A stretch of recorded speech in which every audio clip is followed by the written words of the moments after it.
I'll wear their T-shirts and whatever else, but not doing that. He doesn't understand a contract. Right. All right, well, anyway, regarding this, you being on the red carpet, it's really not happening. Sorry. I mean, I don't get it. I don't understand how you can agree with me that you're going to... See, this is you. This is why people make contracts with you and stuff. I say to you, hey, Eric, we'll write the questions and you'll ask them. And you went, okay, I'm okay with it. And we rehearsed it and you were fine with it. And then all of a sudden you go, well, I see the event's a big event. I'm not going to do it. So how can I go along with it? I understand this isn't for you. Okay? I got to go, though. I wish you would... I'll agree to do your first question. No, we can't trust I don't trust you. I know you'll get there and you won't do it. I know it, Eric. And that will make me crazy. You can't sabotage me like that. I'll put my dignity and respect for the actors aside for one. No. We're looking for people going there with a good attitude. He's going there reluctantly. I know. Yeah, Eric, it's not for you. Yeah. It's not for you. I'm making the decision. It's not good for you. It's not good for your acting career. You'll watch the Emmys at home. Right. All right, but thank you anyway.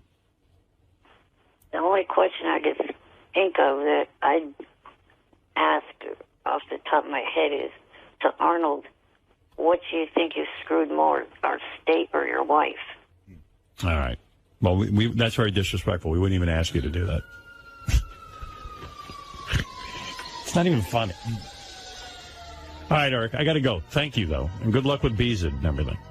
Please reconsider the Emmy thing. No. Eric, it's not for you. You've got to. You don't want to do it. Get that tape and yell at him. It costs too much money. No. Yeah, you know what it is to put him up in a hotel? A lot of money.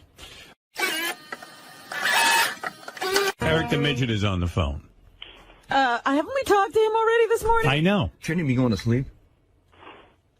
I am awake just a little bit longer because I talked to Johnny after talking to you guys, and I've definitely decided I do not want any opportunities to pass me by from this point on, so I agree to do the red carpet event as is with questions and all. Will says to me, we have to have him do it because you know he'll and it'll be the funniest thing ever. I don't think he'll funny. Will was yelling at me during the commercials. He said, you got to send him because you know he won't do it. He's going to say he's going to do it, and then he's not. What was your point of view on this, Will? Just for me, it's a no-brainer. Right. Like, I mean, if we're doing this for comedy purposes, right, this is the best option. Right. Because he's not going to get it right. The demands are going to start in another week, I give him. Right. And, you know, it's just going to be a complete nightmare. So is it going to wind up with us having nobody on the red carpet, or no, he'll be there? It could end up though with having absolutely worthless tape. Absolutely, yes. That's what I know. See, the only thing that's going to be funny is the reaction on the air. The tape is going to be useless. That's probably true. Oh, Fred, you're useless. That may be true, but I'm about as useful as your legs. So, Will, you know the tape will probably be useless, but the yelling at him will probably be funny. Absolutely. I see what you're saying. But we could yell at him without the expense in the tapes. And we could get some good tape. Right. I mean, Eric's saying he will read the questions at this point. So but you know you can't believe a thing he says. He even said that he can't read. Really? Well, even that's funny. I can't read. And he's not trustworthy either. And he's stupid. I am not stupid. Well, we're going to do an IQ test to determine that.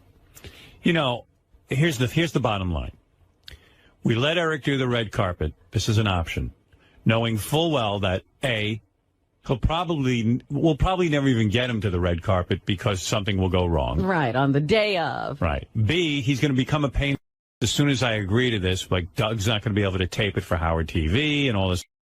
Which is a question. Eric, are you willing to agree to all of the stipulations now? Well, not the... See. No, I don't want... No, I understand you don't want cameras in your house. Right. They could tape me at the event. But what about in the car? No, not that either. He's a... What's the big deal about the car? Right, and we don't have to buy you tires for your handicap van like you put in that email. Oh, my God. I didn't even hear that. Hey, what's new tires, oil change? He's going to nickel and dime you for everything Well, that's that he my point. needs. Let's agree to it, and then by tomorrow we'll be done with him anyway. Did you pay complete attention to that? That was not me. I was saying that because that's what my dad says from every trip from here to L.A. using that van from this point on.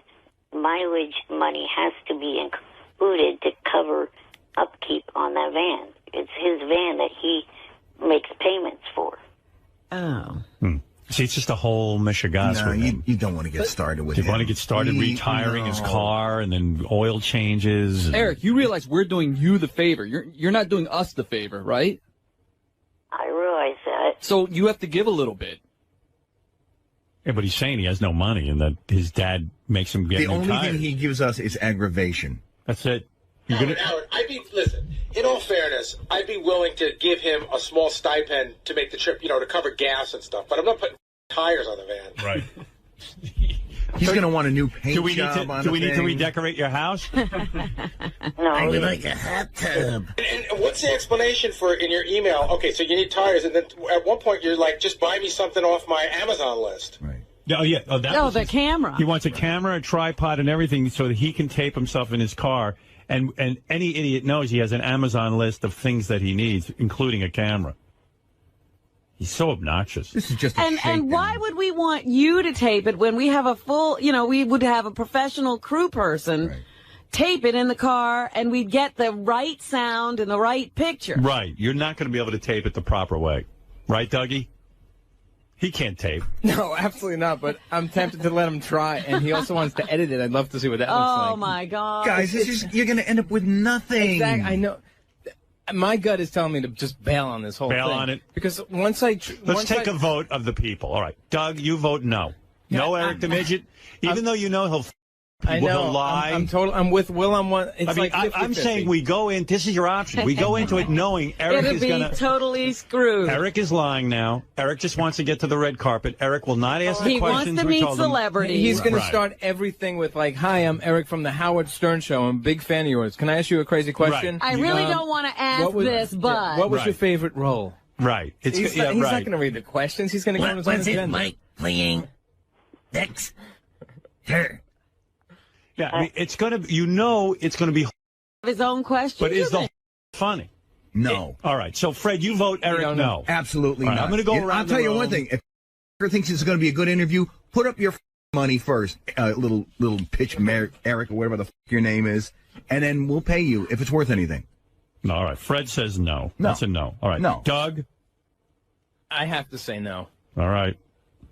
Gary, what do you vote? For all the reasons you just said, and because he annoys me, I actually vote yes, because I think this will prove once and for all that he's incapable of following any directions, and then he leaves us alone. Right. So we're taking Leave no. him we're alone. taking Right. knowing that he's coming back with nothing, but then every time he calls, I I mean, can how say, funny it'll be. We're having this Oh. discussion, and he's going to come back from the Emmys with nothing. right.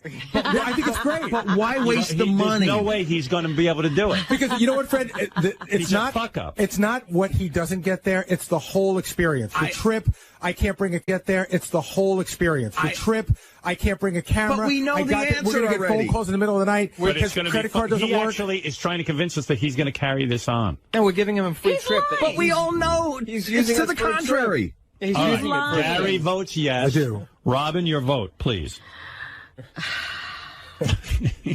We know he's lying. We know he's incapable. And I'm we'll... not lying. I watched. Oh, stop it. When have you ever told the I've truth? seen correspondents do, this for Jimmy Kimmel, Lopez Tonight, and I really want to do this. That's Johnny convincing you. Right. No, You it's didn't not. think of that on your own. He's like Sal. Stop He, it. he doesn't know he's a racist till somebody tells him. Right. All right. Robin, I'd yes say or no? yes. You say yes. Wow. Jesus. That's a shock. All right, so far we have 2 no's and 2 yes. I'm going to put Will down as a yes. All right, Benji, you get a vote. Go ahead. Yes or no on Eric? Definitely yes. Why? I believe in him, and I think he'll do a good job. Not for the reasons you're saying. I think he'll do a good job. All right. And if I'm not or if I'm not capable of taking direction, how did I do it on a TV show. Because you didn't have to ask celebrities hard questions. By the way, that show hasn't aired yet. Who knows what you did? Yeah. Right. I heard they were, You could have been a paperweight for all we know. All right. Let me get some more. Way with yourself, Olivier? Jason, you want to vote? And John Hine. Jason, John Hine. JD. And Scott DePace because of his high IQ. Scott, while you're sitting there, what do you vote? I definitely vote no. Why? You're the smartest guy. Why? Even if he does it, he probably, it won't even get the words out. It's just going to be pathetic. All right, that's a no from a very intelligent guy.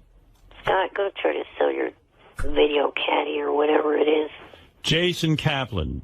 I'm going with a no. I don't think it's worth it. I think we get to yell at Eric all the time for free anyway. Right. And listen, he's not going to care if he screws it up for us. He's just going to see it as, hey, I went to the Emmys and had a great time, and screw Howard. And he's getting to see Kimmel and the other shows. He's going to leave us holding an empty bag. You're basically paying for his fun day in L.A. All right, John Hine. I think either way it's going to end up as a no. If you say yes, he'll screw it up. But my vote would be no, because I don't think Eric has been thankful enough for the opportunities had in the past. And a lot of times he changes his mind, and I don't know if he could help himself, but work in his own stuff if he actually did it. So, unfortunately, Eric, I'm going to have to give you a no vote. All right, well said. And the final two votes from Richard and Sal. Richard and Sal come in, and JD gets a vote as well. JD, yeah. Uh-huh. Will has something to say. To what if Eric were to agree to some punishment if he doesn't? He won't. Like he if he has to fly. He'll agree and he'll lie. With that either. Like he always does. Right. All right. JD, what do you vote? I say no. I'm tired of his. So he needs to learn a lesson. And you also don't want to go through that bad tape. I know you. Well, listen, what if the guy, Benjy seems to feel Eric will go out there and home run and ask all the questions, and he will be a phenomenon. There's no way that can happen. No. Eric explained to us yesterday he can't read off a paper. And by the time he's already insulting the Robin, question. You voted yes. But I'm voting for the debacle to be aired. And by the time he finishes a couple words out of the sentence, the celebrity will be done with him and walk away. Hey, Eric. Yes. So you're totally cool with some of the questions will be offensive, and you'll read them straight? Yes. No, I don't believe him. He can't. I guarantee you he can't. I say no. All right. Finally, Richard and Sal, the final votes, and then I will vote, and then I'll add up the votes. There's been a very late swing in no's. Oh. I don't hold out much hope for Eric. I am going to vote yes that we send him, because I think it'll be hysterical when he comes back. I wish you hadn't said that, because now Sal's going to vote with you. No, he's not even listening. Where is Sal? Where's Richard? Quickly, Sal and Richard. Get in here. Sal, Richard, you have the what is this? Why can't I get a hold of those two morons? Richard's on his way, and Sal's not here today. Oh, Sal's not? All right, Sal's not here. Okay, you can vote for both of you, since you vote in a block. No, I say no for Eric. All right, that's 2 no's. Richard, stop. What does that say? What am I supposed to do? I'm just trying to look healthy. You look like an empty sack at this point. I don't know. I think he looks better to me. Yeah, things are beginning to start hanging. At least he's healthy. Yeah, well, I was thinking. I don't know if that's a healthy look, because I think what he's doing is drinking and not eating. All right, here we go. Here's the final tally: 1, 2, 3, 4, 5, 6, 7, 8. No, I'll count one. I'll count that as one. What? Richard's vote. Okay. I'm not going to, All right, so it's 7 no's. 1, 2, 3, 4 yeses. Oh. Eric, it's not happening. I tried. Eric? I'm here. Yeah. Okay, I voted yes. I voted yes. Thank you, Robin. Yep. Gary even voted yes. Yeah, thank you, Gary. And Benjy voted yes. That's it. Thank you, Benjy. Oh, well. Yeah. You had a good thing. You blew it. You got to jump on opportunity. It only knocks once, they say. Right. All right. Well, thank you anyway, though. Thanks for the offer. And maybe another time. Right. Yeah. Okay. Thank you. Bye-bye. I quite frankly was reading a list of replacements for Eric. Yeah. And, some of those names were very funny. Go, yeah, listen, there's no shortage of people to do this. And I don't think Eric would be nearly that funny. Eric will. That's what he'll do. Oh, I won't. He will. Eric, I know you better than you know you. You're going to get on that red carpet. You're going to have a change of heart. You're going to choke. Yeah. And you're going to ask your unfunny questions. Right. I've had change of heart. I want to do it. Yeah. Well, I took a vote. I thought people would go for it. You know. And by the way, it's not lying. It's changing of the mind. Right. Yeah, but you could change your mind at the red carpet, and then we're screwed. I would not do that. Well, you don't have to convince us. We were for sending you. You know, it's guys like Fred who don't want you. Yeah, I'm not delusional. Neither am I. All right, thank you. See, if you acted like this at the red carpet, then maybe you could go. Right. But I know you won't. With us. Because you lose your balls when you stand in front of celebrities. All right. Hey, thanks, Eric. I can't spend any more time on this, but thank you for asking. Bye-bye. All right.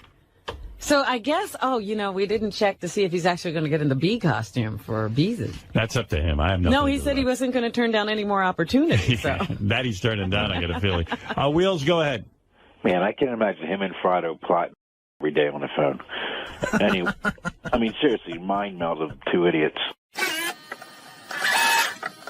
The dirty details of Eric the Midget's purported promotion deal with online penny auction site Beezid. The alleged contract stipulates Eric and roommate Jan not only must wear Beezid clothing, costuming, or apparel, but if someone approaches Eric or Jan at a public event, they must respond with a buzz sound. And a Beezid logo and flag must be attached to Eric's wheelchair. Wow. Well, that's a very, very heavy contract. Eric claims he didn't understand. Now, speaking of red carpets, Gary, because, I'll try a segue there. Eric the Midget, with Letterman, Mr. T. Come on, Will, don't give me that look. Eric the actor. Eric the actor, I should call him, because, now he's trying to get on the red carpet for the Emmys. He said at first he agreed that he would do what was asked.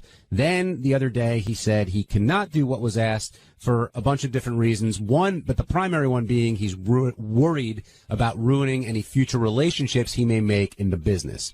And today he called in and all of a sudden he said he doesn't want to pass up the opportunity. He wants to be on that red carpet. And everyone was kind of on the fence about it, and Howard brought it to a vote, and I believe it was 7-4 no, but Will, you were one of the main proponents of putting Eric out on the red carpet because I guess you think no matter what happens, it's a win. I agree. I mean, that's exactly what it was. It's a numbers game. You look at it, usually when people go and do these red carpet interviews, it's maybe a 50-50 chance that we come back with something good, and that might be a little optimistic. So with Eric, you're going to get something that's worth playing. Even if he does his own questions. When he was reading his own questions on the air the other day, I mean, they were funny. It's funny just to yell at the little guy. So I think it's definitely a win-win for us, and better than any other option we have. But with all the demands he makes, does he even get to the red carpet? I think he gets there.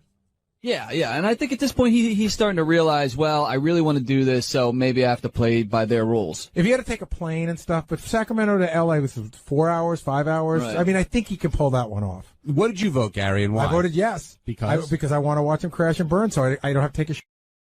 My feeling was send him, let him hang himself, give him enough rope, let him hang himself, and then every time he busts my balls on the air, I could say, you can't be trusted to do anything. And if he proves me wrong, awesome. I got great tape. Yeah, I sided with Fred. I said no because I just don't think he's grateful for anything. This is yet another opportunity that he's just, it's got to have it his way. But that's why he's great, because he's not grateful for anything, and he's so genuine about it. Understood. And I said, even if you say yes, it's going to end up being a no because of what we just talked about. But it seemed like the person most adamantly against it was Doug Goodstein. Like because it's costing Doug money. You know what I mean? In other words, Doug's hiring a crew for the red carpet, and then he was going to hire a crew to go with Eric from his house to the event. So if Eric, any of that, it's hotel rooms, it's people you have to pay for the day. Like if Eric doesn't show up, he's got to pay a video guy and a sound guy for the whole day, which is probably like a couple $1,000. If he sends somebody to go travel with Eric to make the trip to L.A., he's got to pay a guy, get him up to Sacramento, put him up in a hotel room. So Doug told me off the air, he goes, I just know he's going to cost me money to no end. Now, if you missed it, here's a little bit of Eric agreeing or offering himself up for the red carpet. I definitely I do not want any opportunities to pass me by from this point on. So I agree to do the red carpet event as is with questions and all. Will says to me, we have to have him do it because you know he'll and it'll be the funniest thing ever. See, I don't think he'll funny. See, but you know, here's the thing with him. You know how like when you listen to Sal comes on the wrap-up show and he goes, white women shouldn't drink because they end up with black guys. Then he comes back the next day and he goes, apparently I was wrong. He doesn't know he was wrong. Somebody told him he was wrong. That's what I get out of Eric. Eric hasn't had a change of heart. Someone has explained to him to have a change of heart, but he's still not on board. Will he ever get on board fully? I think, again, being out there, I sent a lot of people out there to do those interviews. I've done it myself. It ain't easy standing up in a crowd and being in the crowd, especially when you're on the red carpet. Everybody wants to make nice. Nobody wants to piss anybody off. If you're the idiot that pisses somebody off, then the celebrity moves ahead quickly and you for everybody. So there's a lot of pressure doing that. And if people start yelling at him, first of all, you start yelling at a guy in a wheelchair, you probably go to hell anyway. But if you start yelling at him, I don't know that he'll cave. But since he's such a fan of the celebrities, will he be able to ask the tough questions, or will he distance himself from it? How do you think he'll handle it? I think you started to say it during the show today. There's going to be a lot of, listen, I didn't write this question. I work for the Howard Stern show. They make me ask this. That. And by the time you get to that setup, the question's not funny anymore. And he can't read off the paper, he was saying? He just can't read. Well, he said he has difficulty, remembering what the question is or reading, and then, multitasking, I guess, is the basic problem. We should just make every question. And simple math. Yeah, what's 9 times 7 should be every question to every celebrity. Jim in Carolina, you're on the wrap-up show. Yeah, hey, guys. Man, I hope Howard, changes his mind again and lets Eric do these interviews because that's really can't-miss radio. You can't lose either way, whatever happens. I agree. I'm on that bandwagon. Now, Sal, Richard voted for Sal. But Sal wasn't here today. So Sal came in tomorrow and said, no, that's not my vote. That would make it 6-5. Then all Eric would have to do is convince one person to sway their vote, and Eric wins 6-5, and then he can go. No, well, I think because 7-4. It would be 7-5. Oh, I thought it was 7-4 with the two votes. But Eric could sway people. You never know, one way or the other. What are you going to say, Shul? Well, I've had my run-ins with Eric in the past, and we haven't always gotten along. But I really, call me an idiot, but I really think he wants to be in entertainment so bad. He wants to be acknowledged somehow in the worst way. And he even brought up to me about, I was thinking about it. He said, and Stuttering John going out and asking these questions and didn't hurt him any. He landed a pretty good gig and made some good money afterwards. And, I think you have a point, Gary, with sometimes he has to be told that he did something wrong or that he screwed something up. But I agree with this caller. It's a win-win for us. So we pay for a hotel room, so what? The content you get out of that is, it's gold. And you know what's going to happen? It's going to have long-lasting repercussions, meaning Eric will blame us in 3 years for not getting work because he insulted the fifth lead in One Tree Hill. Well, when I first talked to him yesterday, his take was, originally he said, I don't want to do it because I don't want to screw up any possible acting gigs. So I said, Eric, how long have you been calling into the show? He said, close to 8 years. I said, how many acting gigs have you gotten in 8 years? He said, 2. Right. I said, I don't think you have too much to worry about, And we were responsible for both of them. Absolutely, which is what I told him. And by the way, the line of the day, once again, goes to Mr. Fred Norris when we talked about, what was he on Fringe? Fred goes, we haven't seen it yet, for all we know you were a paperweight. Fred gets so angry with Eric.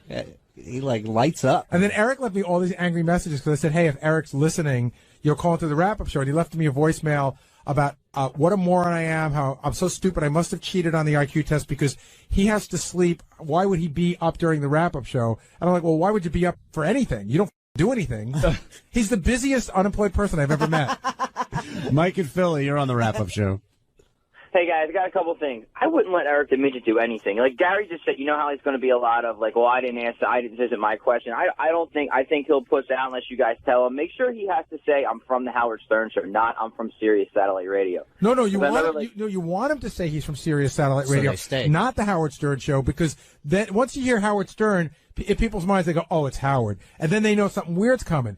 The whole point is for wacky questions to come from the odd guy in the wheelchair. Right, and we've, as a show, that's never happened. Like, you guys never sent a handicapped person out to really ask questions. I'm dying to see what celebrity would be big enough to, like, yell at him or scold him. I think, if he does pull him off, they're not going anywhere. If he does it right, someone will tip him over. I agree. A lot of people wrote in, they think Eric the Midget would be outrageous on the red carpet, that I should reconsider, send him anyway. Who cares? He's never going to make it to the red carpet. They want this thing to be carried out. And then there are more people saying, what the hell is wrong with you? How can you keep putting this no-talent, retarded midget on the air? I'd rather listen to Marianne from Brooklyn read Shakespeare for 5 hours than listen to 5 minutes of this flap whine about his sorry life. No. This one says, stop with Eric. He's a bore. Won't do what you want. And in the end, you won't have any red carpet tape, which is, which is what we want as listeners. And people say, Eric, then it goes the opposite way. Eric the Midget would be amazing on the red carpet. The stories alone would be more than worth sending him. And, that was my feeling, too. Mm-hmm. But we'll see. We'll see what happens. All right, Eric, you're on the air. Say good morning to everyone, Eric. Good morning, everyone. Good morning. Good morning, the fake Joe Pesci. Howard, Time Magazine came out with the 100 people who have changed the world, and because I see Oprah Winfrey alongside of, like, a Jesus, a picture of Jesus. Do you think that you should be alongside Oprah Winfrey? Oh, this guy's so ponderous. What is he talking about? I don't know. I'm zoning out. He's zoning out when he me a little half fag. Yeah. Who's this guy? I don't know. What do you need to be heard? I mean, my God. Unless you go write a poem or something. Go do a talent show. He's so smart. Little fag. Hey, he's real intelligent. Little Yale fag. Eric the Midget, you're on the air. Good morning. Good morning. I was calling in. I know I got voted down to do the red carpet event yesterday, but I was hoping maybe there... Eric, listen to me. Listen to me. You've even written on your website that there's no way you're going to go there and ask our stupid questions. I read it. This was after saying he would? Yeah. Eric, you don't want to. You just wanted a freebie to the red carpet. You're going to lie to us to get there and then do whatever you want. Yeah, is what you're saying. you know what I mean. I got to get this done. It's something important for my show. I know you have your own agenda and everything, but why ruin my show? This is why it's called a job. You have to do things you don't want. Yeah, I mean, I can't really trust you, and I'm not making a bit out of it or a joke. I'm saying it as a human. I know you want to go, but I really need this job done. I need the celebrities to hear from us and hear our questions. I really do. I mean, and it's going to mess me up. You have to go there as our representative, not as Eric. And by the way, Eric, it's so difficult to ask celebrities uncomfortable questions. It ain't a walk in the park. And I don't think you're up for the job, and it's not an insult. It's just the way it is. And I think you're going to screw me over. Out of anyone that you could choose, why the hell aren't you going to choose me? Okay. I watch a ton of TV. I'll repeat myself. I know. I won't choose you because I think you're lying to me. I know who these celebrities are better than anyone that you could. Yeah, but you don't get the essential element of this. I need our questions asked, not your questions. You're going to be all starstruck and just want to say hello. I'm telling you. Somebody on Facebook came up with a good idea. What if I first them to reel them in with other questions, then out of left field them with one of your questions? Yeah, well, my questions are crafted that way. Some of them are very, very... He'll take 15 minutes to get out one question. He'll never get to our question. Yeah, hey, look, I got a big celebrity here, Joe Pesci. I mean, ask him an offensive question. Jim Brewer. No, it isn't. Are you out of your mind? Jim Brewer's a pain in my balls. Every time I want to skate, that kid brings me right back. He brought me in his butt. He's a pain in my balls, that kid. He's a good kid. How dare you? He looks like he's high all the time, though. Eric proving how smart he is. Who is this guy? Who is this guy? That's not part of the IQ test. I can't even. Is he a real listener? Yeah, he's a real He's listener. real. He's a real He's listener. real I don't as even they know. get. Yeah, who knows who he is? What does he do? What's going on with this guy? I'm real. You're not. Whoa. You I'm coming sorry. at me now? I'm sorry. Who's this guy? Eric? What are you coming at? Why is people coming at me for? Even the questions that we craft are not all of them are outrageous questions. We do have some softball questions, but I don't want your questions at all. And I know what I want. I want a guy to go there and ask my questions, and you're not going to do it. And I understand why. Some of my questions would even kind of be in the ballpark of what. No, they're not. What? Name one. Yeah, I'm telling you, I know his questions. Like if he saw. What's your next movie? Yeah, right. Oh, what? No. No. Is there going to be a sequel? Season begin. Fred, will you shut the and let me speak, asswipe? Oh, this guy's got problems. Yeah. He's got real problems. Give me one of your outrageous questions. Yeah, Go ahead, human doorstop. Go ahead. Interview Robin. Ask her a question. Well, okay. An example is if Christina Hendricks from Mad Men came up to me. Go ahead. It's a really extremely hot redhead with big natural breasts. I would ask her, would you ever consider doing Playboy, showing just your breasts? You don't have to go. That is Well, that isn't bad. That isn't bad. That isn't great. It's not great, but that's a good opening question. But then he'd have to get to our question. He'd have to say, if he said, can I Bronski you, that would be... Well, yeah, that's the Can I climb inside your womb? I think he thinks that is the crazy question. Climb inside your womb. I think he thinks that is the crazy question. I know, that's what I'm saying. He thinks that's crazy. And he's going to think he's going to get away with it. Eric, I think that's the warm-up question.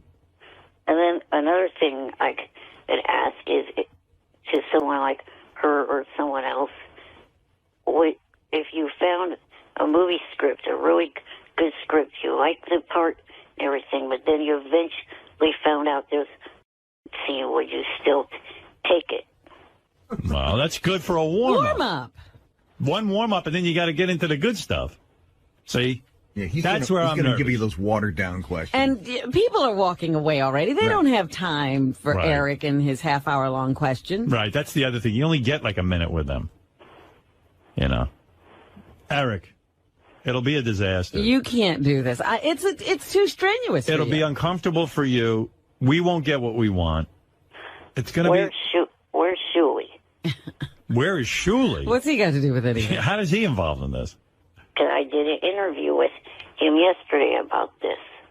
Yeah, I tell you, if you said to me, listen, Howard, whatever you put on the sheet of paper, I'm reading, and that's what I'm going to do, that'd be all right with me. But I'm also thinking of the physical demands. Like people have to be aggressive. They have to really get their questions in there. Well, you know what? He wouldn't have to be aggressive because he looks, and don't take this the You're wrong way. thinking that people will walk over.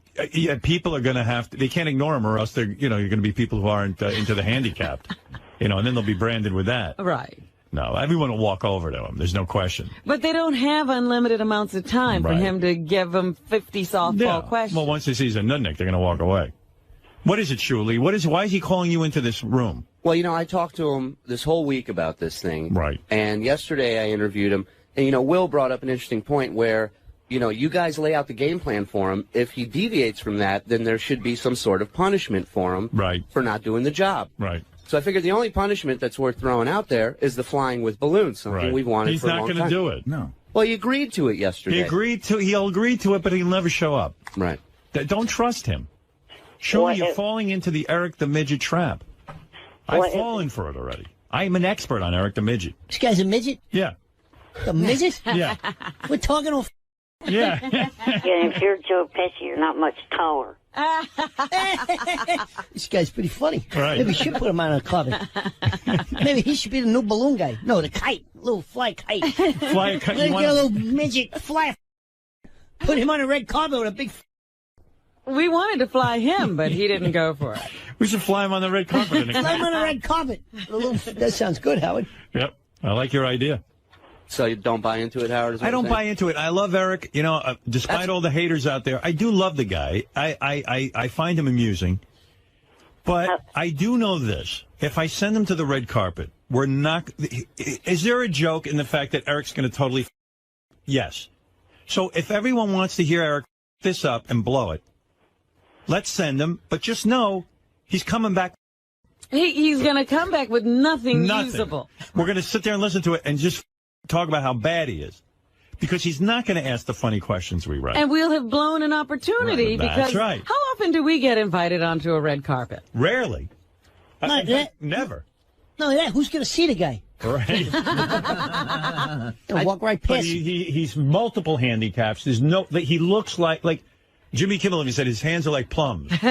I mean, no one can walk by him and ignore him. Right. Right. And that's the beauty of it. He's that deformed. A little bit of an eyesore. Right. You got to wear a hat. Yeah. And so you have to stop. As a celebrity, Mr. Pesci, you know if you ignore You a got to guy... sit and you think he's from some organization. Right. If you ignore him, you know you'll be banned in Hollywood. Yeah, I don't need some organization picking at me going, you ignored... What's the matter with you? I'm not going to go see a movie now. So... Poor Bessie, I feel bad for him. That's my point. So there is a plus. They will come over to him. Will he ask them anything? No. He will. The interviews are going to be the most boring interviews you ever heard. What movie? It's What movie? It's a premiere with like an Emmy. It's the kind of Emmy. thing. Oh, all right, all right. He's going to mess it up. What if to ensure that I don't, instead of hanging something over my head if I mess up, give me a reward to succeed? What would be the reward that you're looking for now? Something that you guys were going to set up for me for the last couple of years and still haven't. What's that? That's a one-on-one meeting with Brandy Tour. Let me see something here. Now, maybe you're onto something.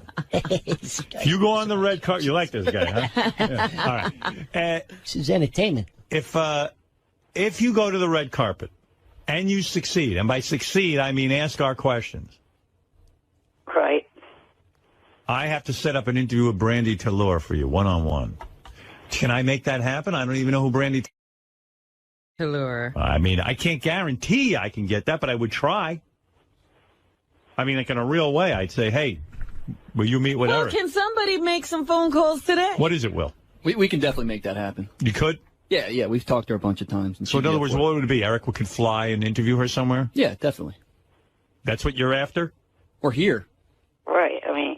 Well, I'm not sitting and listening to him interview Brandy Tallur for an hour. Oh, you mean have her on this show and have Eric be the interviewer? I would just let him go interview her, and then we'll cut it up or something. Yeah. Because it'll be too boring. Or make it a 1 hour show on 101. Him interviewing her. Oh, my God. The Eric show with Brandy Tallur. Okay, that I do. Yeah. Why don't you fly a kite and drop him over there on top of her? He can fall inside of her. Fall inside the car. Right. Eric the Midget, he's in a... Where'd she go? He's in there. He's in over there. We lost him. He's in a... car. You think he'll fall in? Oh, you're going to see the little balloon hanging out. I was listening to some tape, so I didn't hear everything. But you're saying that if he does a good job, he gets a reward? Yeah. Yeah, that's what Why? he proposed. Because, listen, this kid... I've never given a reward to anybody I've ever sent to this event. Listen to me. It's a home run. Gary, you see a 121 IQ. Or once. Yeah, I'm doubting that. Listen to this. You take this guy. He's a midget. Nothing is better than midgets. No right? more than midget. It's pure entertainment. So, Everyone loves a midget. He goes, does the interviews. Now he's got incentive. He asks our questions. If he doesn't ask our questions, we're going to yell at him. Brandy Tallur. Yeah, we're going to play it on the air and yell at him. That's a home run show. It's a home run. If he wins, then he goes and interviews Brandy Tallur, and we air it as a special, an hour special on 101. Everything you said is great. It makes me crazy how he manipulates us. is he manipulating us or are we manipulating him? I'm not sure. I think it's a little of both. It's a good question. Thing is, we all end up with entertainment. This is what I'm saying. Now, let me ask you a question. He goes to the red carpet. Go ahead. Who even knows if he'll make it? Hold it. Right. He asks the questions we want him to ask. Right. It's still a debacle because he can't really get to anybody. He can't get out the question because he can't read off a paper. You know, it's just a mess, and everybody just walks away from him after he asks the question. We get no good tape. Right. Does he still get Brandy Tallur? No. All right. All right, So 'cause he he sucks. really has to succeed. Who's the final judge of? If I am the judge. He made his best. I'm effort. the judge. Okay. I'm in. If I feel he made his best effort, then fine, I'll do it. I got $10. He's going to have an hour special, this kid. Yeah, you're banking on it. $10. He's going to have a little hour special. Who's going to pick All him right, up at the Eric. line? You hooked me in. So he's back in He's back in. with the Brandy Big Tallur. mistake. You think so? Pride. Yeah, you know what he's doing right now? I see it from a mile away. You in. He's going to convince you that he did a good job, even though he did. Or he's And gonna you being feel a bad. good-hearted person are still going to give him the Brandy Tallur Right, interview. right, And he's right. going to get everything he wants, plus a new set of tires for that. Right. Where he that- probably uses to go out and pick up, something with. For that, there's a way around that. Oh, he thought this through. Instead of paying what my dad wants, the mileage money for upkeep on the van, rent a van for Jan and I to take down to L.A. and bring back. I don't know. Eric, how about He'll you're probably getting an opportunity that no one else is going to give you? It's Figure already out, a prize for you to be on the red carpet. Can't and we get meeting all these You people. see, now it's already seeming like a headache. Can't we get another midget instead? I mean, there's A gotta be cooperative tons of midget? midgets I don't out think there is such a Hey, thing. Eric, good morning. How are you? Hey, Eric. Hi, Pitch Eric, everybody. Why are you dealing with this little midget? Let me take a red carpet for you. I won't give you a problem. You know, he is good, Eric. Yeah, but who's walking up to Eric? Nobody's talking. That's the problem. He smells too bad. You could smell the mile away. Good point. Eric, come on. Why are you giving Howard a hard time about doing a red carpet? Hey, Mr. Pesci. This guy, is Do you this know a guy any- or a girl? It's a guy. It's a guy with no balls, probably. Oh, I have more balls than you because I'll do whatever Howard wants. That's true. But can Eric read? Excuse me if I have a hard-headed Irish father that will not budge 1 inch on this mileage money. Oh. All right. Hey, no offense. This guy's a pain in the balls. Yeah, I mean, do you know any It's a midget. If I'm a midget and someone said, "Hey, wait, you want to go on a red carpet?" I say, "Who's carrying me?" Go there. Now I gotta pay mileage. And give this guy a. Do you know What do you want? You want me to send you flowers? You want a class ticket? Jesus Christ! No. You're out of house, you prick. You're like where you might get a job. They might do a 3 for Christ's sake. You got an in job. This guy busting balls. I need gas mileage. You need a cut is probably what you need. Get some big shoes or something. Here, do $20. you know any cooperative midgets? Cooperative midgets, for Christ's sake. This guy's a real bust in a hump right here, man. I don't know. He sounds a little shaky. He might fold on a questioning, Howard. so don't have him, is what you're saying, right? He might fold on a question. No, you Right. got entertainment. I got $10. This kid's gonna knock it out of the park either way, like you said. All right. Like his logic the other day, Howard, was he didn't want this to ruin his upcoming possible acting Right. roles. Yeah. And I asked him, I said, because all the acting roles he's got is from this show. Right. So I said, how long have you been calling into the show? He said, 8 years. Right. I said, how many acting roles have you got?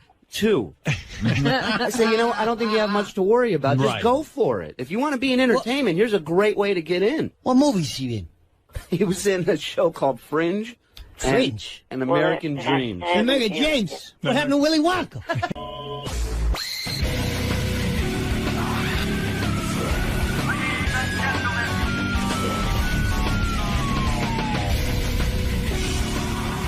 Hey, good morning, everybody. I know what you're saying. Is there anything exciting happening this morning in terms of an announcer? Well, listen to this. Listen to your announcer. I'm George Takei. See? And during this time of crisis, I'm reminded of the Japanese phrase gaman, which means to endure with fortitude and dignity. And to that I add hitonomi en, which means I proudly swallow. You're listening to the Howard Stern Show. And he does. Thank you, George. Wow. Good morning. Good morning. Good to see you. Good to see you all. My first visit with you all this year, the year 2011. Is that right? It is. This is the first time. It's been 4 months since I last saw you all. You know, it's just been too long, my friend. I've missed him, yes. I was wondering when you were going to get back in here. Live long and prosper. I am living long and prospering and getting up every morning at 4 a.m. for you all. Doing any... by the way, George turned 70... Not yet. Not yet. When are you turning? On April the 20th, I turned 74. Unbelievable. Wow. You're in great shape. I saw you this morning in the hallway, and I said, man, this guy looks healthy and fit. I mean, you look good. Well, I believe in the law of nature, and, you know, I'm a law-abiding guy. I just go by what... But it does make you angry that you take such incredible care of yourself. I mean... What is it? Why would it make him angry? It's not because incredible. His partner, Brad, is not thin. Oh, that part. Well, I try to restrain myself because I was scolded by you last year. No, but between us, I know what you're saying. Yeah. You know, when one person works so hard on their physique, I mean, you do. I mean, it ain't easy staying thin. I'm sure you watch what you eat. I'm sure you work out. And you do all of that. I do all that. You can. Does Brad just lie around? Does he not try? Well, you know, he used to be fantastic looking. I mean, he was an outstanding marathoner. But now when I'm doing my exercises in the morning, at least he walks with me in the morning. He will walk. He will walk. But he just is there at his computer while I'm doing my sit-ups and push-ups. Doesn't that irritate you? I mean, you're doing sit-ups and push-ups, and he's like just sitting there at the computer. And you know something? I'm going to tell you. You know, Beth and I work out together. We go for runs and stuff like that. That's fantastic. I really admire that. And I like that because, like she even says, you know, I would have a hard time, she said, with you if you didn't take care of yourself, you know, and I think vice versa. You know, as much as I want to say it shouldn't be a big deal, you know, but it is. I mean, you do want someone to be reasonably fit, right? Exactly. And, you know, it isn't really that hard. It becomes part of your daily routine, well, like what brushing happened? your teeth. Brad was a marathoner. Yep. And what happened? He one day just quit? He used to be a journalist, economics journalist, and that was a high-pressure job. And he smoked back then, too. Oh. And, you know, so he had all his bad habits from the journalistic world. And it eventually caught up with him. He became my manager, and he didn't have to have those pressures. So when you guys are naked and you see him, he's pudgy, and you want to see him ripped. Exactly. At least thin. I use a lot of imagination when I'm with... Do you turn off the lights? Do you put the lights down low? No, because I'm a visual as well as tactile guy. Yeah, but do you ever go like, you know what, okay, Brad's a heavy guy, so what I'll do is I'll turn the lights down low, or maybe what I could do is just stare at a certain part of him so that I don't see how fat he is. Well, I try to, you know, we wrestle, as you know. Right. Yes. And I search for the musculature. Did I say it right? Musculature? Yeah. When you say you search for the musculature, what does that involve? In other words, what do you do? I mean, what do you mean you search? Squeezing him real tight. To feel the muscles, to get through the fat to the muscle? Right. Oh, dear. Hey, poor you. Musculature. No, that's a good exercise. How long did he stay good for? After, like, you were in a committed relationship with him? We were together for about, it's gradual, but I noticed his getting a little bit pudgier after about 10 years. After 10 years. That's usually, that's when it happens. And how long have they been together now? Oh. We've been together. We're 24 years now. Next year will be our silver anniversary. Wow. Very nice. Very nice. Well, would you... I know at this point in your life, I guess you couldn't imagine, but do you think you'd ever leave Brad because he's so out of shape? No. Do you think you're ever tempted to cheat? I've been tempted many times. Right. But... when you really love someone, you think of hurting him.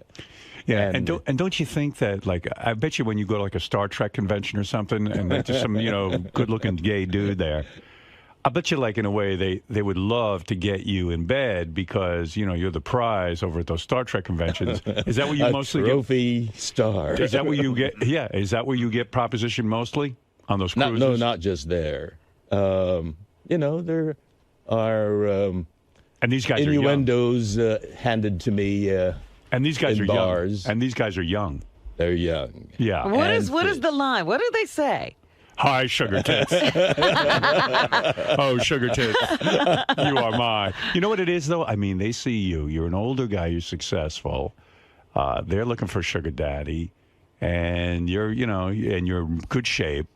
Well, that's always in the back of my mind, you know, the sugar daddy part. Well, like I always say, there's nothing sadder than an old queen. Exactly. But, you know, you don't play that part of old queen. I mean, you're spry. You know what I mean? These guys could get into it. But I want to know, like, what are the innuendos? What is the little thing they drop? A load.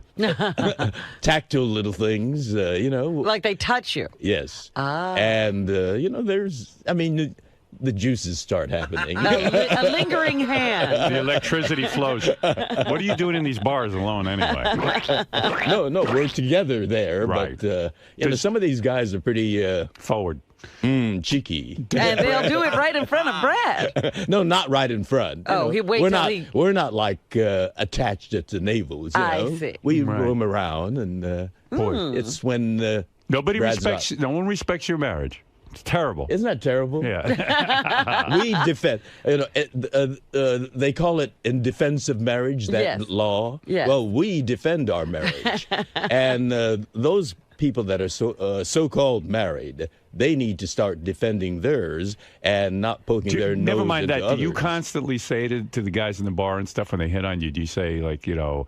Are you constantly saying, I can't, I'm married? Like, do you find yourself saying that? You know, it's not constant. You're creating an image where I'm being constantly promised. He's barraged. But when it has happened, do you just say, look, I'm married and I can't mess around with you? I show them my Navajo ring. Right. Look at my Navajo. Brad's from Arizona, so that's why we got this Navajo artisan to design our ring. Right. Are they ever so bold as, like, to follow you to the men's room or anything? Oh, yeah. Oh, boy. Squeeze that big penis. Wow. Well... You do have to defend your marriage. Let me tell you all, I am now working on a Nickelodeon show. Yes. It's called Super Ninjas. It's aimed at teenage males. Oh, boy. Perfect. A whole new generation of fans. Right. And so this discussion we just had is all... Oh, well, we're on Sirius, aren't we? Yeah. Good. Well, that's the point. I mean, that's what's so beautiful about Sirius. Isn't it wonderful? You can have an X-rated conversation and know that these young boys, these impressionable boys, aren't listening to it. I mean, you know, the parents have control over who can... That's right. You know, it's a pay service. But ninjas are everywhere. Yeah. So how's that going? How's the career going? I'm having a lot of fun. You do any Star Trek cruises recently? No, because I've been working on this series since January. How's the bedbug situation? Did you straighten it out? Well, we arrived last night, and we slept in that bed, and I think the beagle did its job. Yeah, good. I'm not scratching at all. Excellent. No bites. Thank God. So you've had it checked out again by the dogs and everything? No. We haven't had it checked out. I just am not scratching. Good. Okay, so that's good. Maybe you killed a full of bed bugs. Also, a lot of people, I was kind of following this when Gilbert Gottfried made his comments about Japan. I know on Twitter you followed... Are you actually tweeting yourself, or is someone helping you with it? I mean, I know they're your thoughts, but do you actually physically take the phone and start to tweet? No. I stockpile a lot of them. You know, the timely, topical ones I do immediately. I have a feeling, now this is just my feeling from reading you, I think Brad is doing some of the tweeting. Well, no, the content I put together. Right. Some of it doesn't feel, if I can be honest, some of it doesn't feel like it's your words. It feels more like Brad's words. Am I getting warm on this? Yes, you are. Okay. You are. That's what I thought. Some of it is not George Takei. No, 99%. I knew it. I fucking knew it. What does Brad write? Because when you read George's tweets, I can't even give you an example because I don't sit and memorize these tweets. But sometimes I just know it's not George. Okay. I just What know. is it that you smell? I smell Brad and his balls. I mean, I smell Brad, and I knew you have good nostrils, I must say. I wasn't the only one to point this out. Other people really? have said to me, "We think some of these comments are Brad's comments, not George's." But I mean, because we know you. We know you from being on the show now, and we can smell out a rat, so to speak. No, he's a mouse. I heard I was getting yelled at on Twitter. I didn't tweet all weekend. I kind of forgot about it, honestly. I just was busy and not doing my thing. But I'll tell you, I don't know if you get this, George, but then when I go on there, I say, okay, well, since I haven't been on in a while, I'll tweet 5 or 6 or 7 things. Yeah, right. And I get yelled at for tweeting too much. No, I got yelled at yesterday, yeah. Stockpile them and dole them out in little dribs and drabs so that there's some consistency. Yeah, but I actually just go on and spontaneously. I'll answer the fans' questions and things like that because I think it's kind of fun. But as soon as I do 7 in a row or 6 in a row, I begin to get yelled at. Don't do them all in a row. I see. Why is that? Well, that way you cover more span of time. But people want. I don't understand. But it's also immediate, and it's a conversation that way. Yeah, there are topical ones that you have to do immediately. Like when the series of calamities happened in Japan. You want to keep on top of that. So were you mad at Gilbert for all his Japanese? They seem we all know Gilbert, don't we? Yeah. I mean, that's a shtick, and that's Gilbert, right? Yeah, I thought it was ludicrous that he got fired from his job with Affleck, considering the fact that when they hired him, he's been doing all that shit all along. But you know what? Affleck, a good percentage of Affleck 75% of their business is in Japan. But so, I mean, they hired this guy knowing he's a lunatic and that he does really filthy material. I mean, ridiculous. He uses the N-word. With the Jews. He's always offensive. That's a shtick. Right. So, and all of a sudden to say, well, over the Japanese tsunami and earthquake, we'll fire this one guy. thing. I keep hearing tsunami, but do you see it printed? There's a T in front. Tsunami. It drives me up the wall. You every want time us to I say hear it. tsunami? Well, that's the word. Yeah, let's hear you and say there are some journalists that are saying tsunami. Yeah. Tsunami. That's the way it's supposed to be. Let me hear you say it. Say it again. Tsunami. Tsunami. Yeah, there's a T Tsunami. there. And I keep hearing, Is that the journalists tragedy for you that people are not saying tsunami? Well, that's a minor one, Sure. but it drives me up the wall when I hear tsunami. Hey, by the way, I do want to wish Richard Christie a happy birthday. It was his birthday on Friday. Happy birthday. I heard, were you invited to Richard Christie's wedding? We have been. Are you going? We are going to be able to because we're doing a workshop of allegiance at exactly that time. So it worked out wonderfully. Someone told me Richard was going to ask you to marry him. Oh, did you hear that? No. Yeah, that's what I heard. To officiate? That was the buzz that I heard around here. I have not heard that buzz. Yeah. Would you do that? No. I'd be happy to if... You're not ordained, right? You didn't go out I'm a Buddhist. If he wants a Buddhist ceremony. Richard, why do you have to bother George with... I notice a lot of people... I hadn't heard this. I got to tell you something.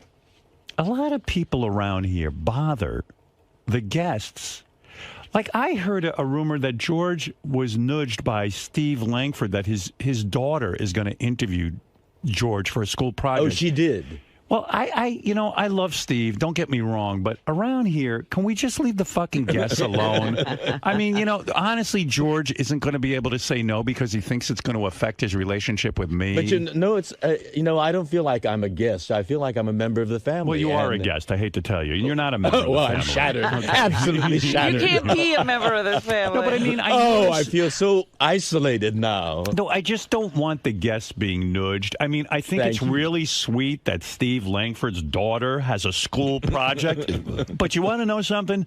George isn't here for that, and he's not going to say no because Steve spent a week with George going back to his old haunts and doing a whole special with him. Right. So George feels Not like... my old haunts.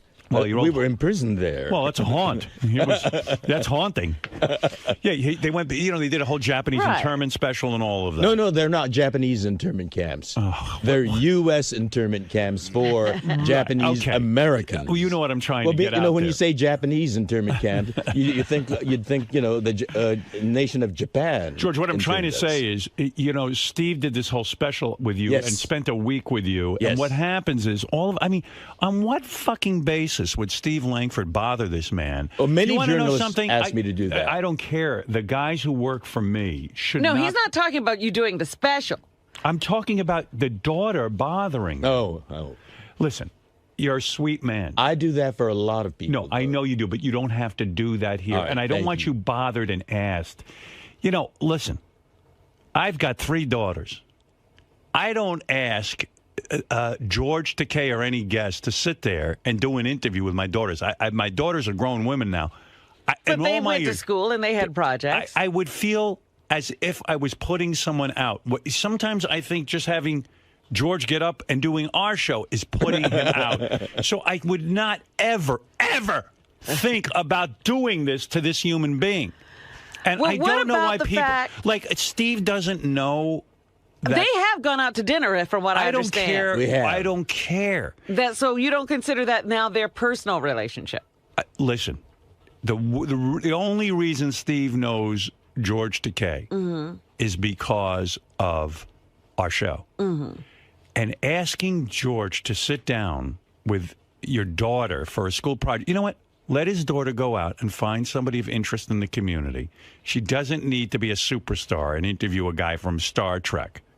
Now, give me a fucking break. I mean, it's ridiculous. And the reason that George is giggling is because he agrees. And But he's too what about kind to say it. Richard and George also socialize. Well, that's what I mean. Yeah. Well, this was going to be something we were going to ask George over dinner, but Will, I guess, spilled the beans about it. That's right. But really? there's zero pressure. If we would be you don't honored. understand. There's zero pressure for you.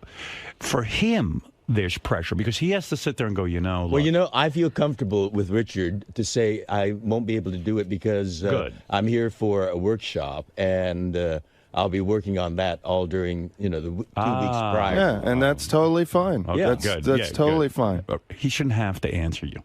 Do you understand?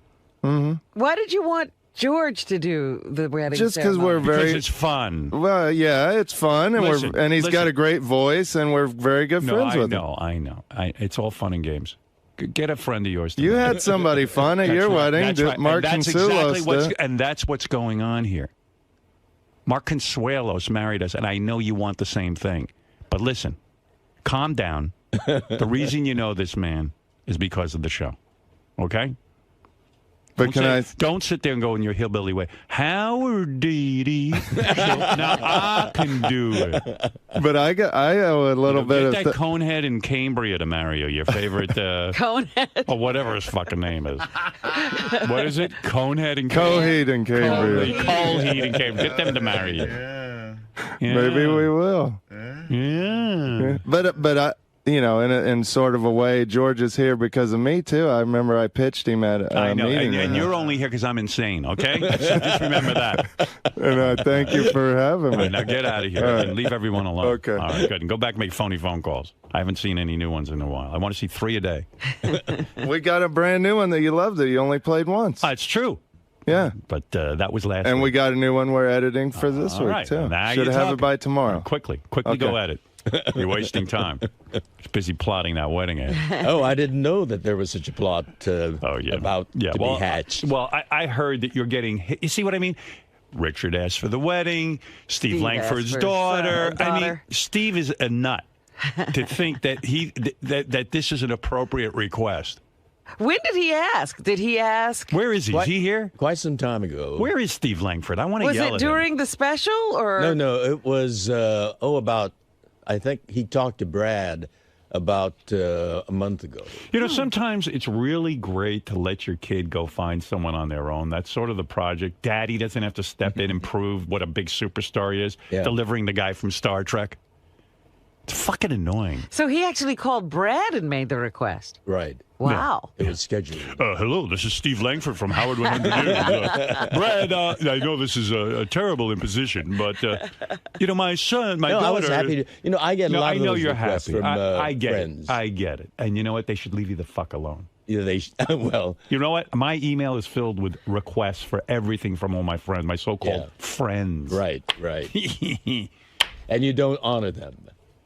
A lot of them I don't. Yeah. I don't even respond. I can't respond to all I get the a lot of requests. those, from total strangers over the internet. And unfortunately, you've met the people here. Yeah, well, that's the problem. I know because of my relationship, suddenly George is on the phone with Steve Langford's daughter. And don't think I don't know that. And I don't know why more people around here don't know that. It's just inappropriate. But what can I tell you? Steve's not here? I'm a nice guy, you know. Yeah, you're too nice. And I am too. What? Oh, he's on his way down. I know I'm going to get worked up. Keep me calm, Robin. All right. And you know how to do. And you know how to do it. I think George I would be really good at keeping you calm. Better you keep me calm. Actually, I'd like to touch. I am tactile. You know how you were telling me how you banged women and also men, and it's like I was reading the New York Times yesterday. There was an interview with a woman who she was with a woman, a long-term relationship, 2 women. All of a sudden, they break up. She decided to date guys, and now she's married to a man after a 15-year relationship with a woman. There's truly I used to think there's no such thing as bisexuality. Now I'm starting to think there is. I think there is. I mean, the human animal has a lot of senses. And do you consider yourself bisexual? I was, but now You're gay. I think I'm monosexual. Yeah. Just one sex. Brad. You're Brad sexual. Yeah. We've shared so much in common. We've been together for 24 years, and that I value that. Right. It's something that's very precious to me. But the thought of screwing a woman right now is kind of nauseating. Or right? any other person. Yeah. Where is my? This, I think, is in and of itself a news story. Yeah. Langford will not come back. Why? You're kidding. He refuses to come back. Why? He says this topic is off limits. Why? Why is it off limits? I think because it involves his kids. He said, your kids are off limits. Wait a second. I'm not talking about his kid. I'm talking about him. I'm talking about him arranging for an interview with a guest of mine. I was surprised. He gave me the hand. I'm like, Steve, you of all people? And he goes, Steve this is knows different. Steve, this is not different. This is not talking about his daughter. I'm not talking about his daughter. I'm You're talking about him. making the request. Right. But I just went directly. He's sitting in his chair, and he's not coming in. Interesting. He's got to come in eventually. Because you got to do the news. Yeah, send him in for headlines. And George is here all week, so even if he's not coming in See, today. that logic, hiding behind the fact that he did it for his daughter and then saying, I'm not going to talk about my daughter, where I'm not talking about his daughter, is ludicrous. He's hiding because he doesn't want to hear my opinion on this. If he wants to be mature about it. He did say point well taken. That's what he told me. Oh, he did. Okay, so he gets it. I think. Yeah, but wouldn't it be better to hear him say point well taken? Yes. Yes. He can't come in and do that. Point well taken. He should not be bothering. I don't care. I feel substitute the awkward. word daughter for wife or whatever. I don't care who it is. Cousin, neighbor. Here I am in the middle friend. of all this, and it was a pleasure. I mean, he's got a charming little girl. All right, you can. Okay. You're missing the point too. No, I got it. I'm not sure you're all there. I'm just trying to defend. It's 2 people who aren't all there. I think it's really funny that Steve Langford won't talk about this. Yeah. Anytime somebody has said to him, Steve, I don't want to talk about something, we have to do the news. This is a news we story. have to do the news. Howard, you should glare at him like he does to us when he. Right? Yeah, you just stare at him. He's so right. Howard, he'll be in a half an hour to do the news. Did you? I know, and that's what I'll ask him about. I will confront him. Don't ask, just glare. Glare. I'm sure you heard Howard's comments just now. Absolutely. Where do you stand? What's your defense in this? Well, as I said to Gary just a moment ago, point well taken. Fine. Done deal. However, discussing people's daughters, young daughters, on the air, I don't think so. But I don't think the issue is more so about your daughter or young daughter. Well, that's what got raised. Well, I think it's the subject of asking George a favor. What's good for the goose is good for the gander. But it's just the concept of asking George a favor, I think Howard was more pointing to. Absolutely. Point well taken. Do you think so? You think he's right? You think that No, I don't perhaps think he's right, but if that's the way he wants to do it, that's fine. But why not come back and discuss that subject, not so much? Because there's a hypocrisy here about certain things that are off limits. So are you saying certain things are off limits for Howard, but Yes, now that the tables have turned and it's your turn to go in? Yeah. So you basically more so have a problem with Howard would be unwilling to discuss something like this. We would never, in a million years, raise those kind of subjects. So are you worried that this might hurt your credibility this week? Do you think you might have a tough time with interviews, that people are going to now say, Steve, no, I won't talk, you didn't talk? If you want to talk about somebody's young kids, we certainly don't cover that.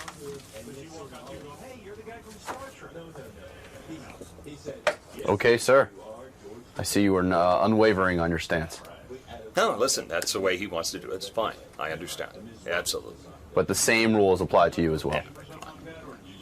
Level playing field. It's the American way. Richard, is it frustrating or disappointing to you when Howard criticizes you using the show, so to speak? No, I'm used to it by now. I'm used to the criticism. I've been here almost 7 years. It goes with the territory. So why did you still decide to ask George, or why are you still planning? Well, we weren't even for sure that's just somebody we had in mind that'd be, a great person to do it, because we're not doing a religious wedding, and we probably just have one of our friends do it. So I guess next in line will be Lisa or Greg Carmel, the cameraman. I'm excellent. I'm actually ordained online. So I am too. I'm a Dudist priest. I'm ordained at the Church of Lebowski, and I can actually marry people. So Sal and I are available to marry people now. You abide? The dude abides. We'll abide your wedding. Good luck with that. Thank you, Thank Rick. you. All right. Any apprehension from your part in seeing, one of your best buddies get married? You don't seem to be too high on the subject of marriage and the concept of marriage these days. Listen. Everybody's different. It's all peaks and valleys. That's the way marriage works. He's getting married. Right now, he's in that mode of peaches and cream. Everything's going to be fantastic. And you know what? I hope it stays that way for the rest of his life. But do you see your friend headed towards a multi-car pileup right now? Listen, if somebody's going to jump, you can only get so many cops to say don't do it. They're going to jump. That's it. I just hope that when he lands, it's going to be on something nice, soft, and cuddly for the rest of his life. I'm very happy for him, and I think Kristen's a phenomenal girl. So, and to me, Richard's already married. He's married to me. He's my wife. He's the wife I always wanted. So, I look at his marriage almost like as a roommate, and I'm the real husband, and he's my real wife. She's just going to keep him warm at night. That's as long as she makes him happy, and I know she will, because she's a great girl, and he'll make her happy. You just know that every morning around 5 he returns to you. Absolutely. He gets all cleaned up, relieved, whatever he needs to do is done, and he comes to me fresh, squeaky clean, ready to roll. Smelling like a rose. Dipped in dog shit. I tried on April Fool's, Robin. You thwarted me. But I tried on April Fool's to start an April Fool's joke where I was replacing Charlie Sheen on 2.5 Men. It lasted all of 10 seconds. As Robin goes, oh, this is April Fool's. Fred should have told. Fred said to me over the weekend, he said, it would have been better if you had like Steve Langford come in and report that he heard a rumor about it. Right, and then I could have been somewhat Would have caught. thrown everybody off track. Meanwhile, how good an idea is that? I'd be terrific. If I do say so myself. I'm not taking over. The thing is, people can't believe it because you're so needed here. Yeah, believe me, I got news for you. I ain't doing anything. I do this show and I do Howard TV. God bless, and that's that. Well, that's why I said it was a joke. Yeah, people know that. I told Robin I read a script that was pretty good, and they offered me this movie role, and I like doing that. Oh, you should have. No, I'm not going to do it. I've been thinking about it. I don't want to do a movie. Yeah, but I don't want to. Why? Because, you know what? I'm not an actor. I do enjoy the process of being in a movie, but... Well, you bring your personality. Most movie stars are that. I don't know that I could do this role either because it involves me like getting into some... Not pornographic, but like a heavy sort of make-out petting scenes with this chick who's obviously a hot chick. It's a movie, and she plays a hot chick.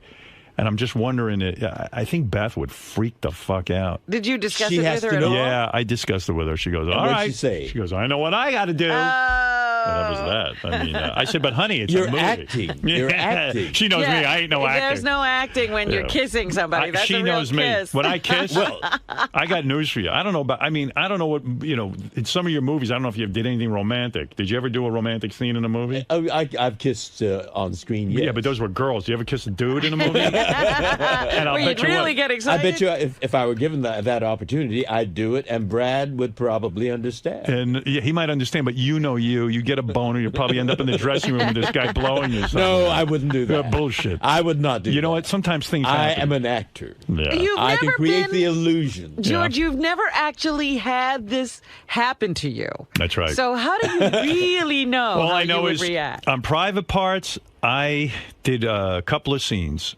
with Mary McCormick where there was no kissing involved in the script, no making out, no feeling up. I made out with her and felt her up anyway. Every time? Every time.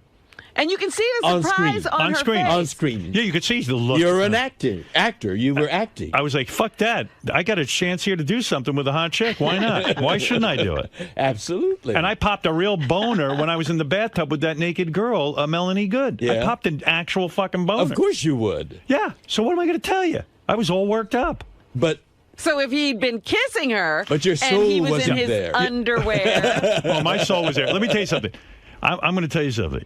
I'm an actor, but my penis is an actor. Your penis is a real. My penis is for real. My penis don't know I'm acting. No, I better left not doing it. You want to know something? The truth? I love that woman so much that I could do the movie and not think twice about it.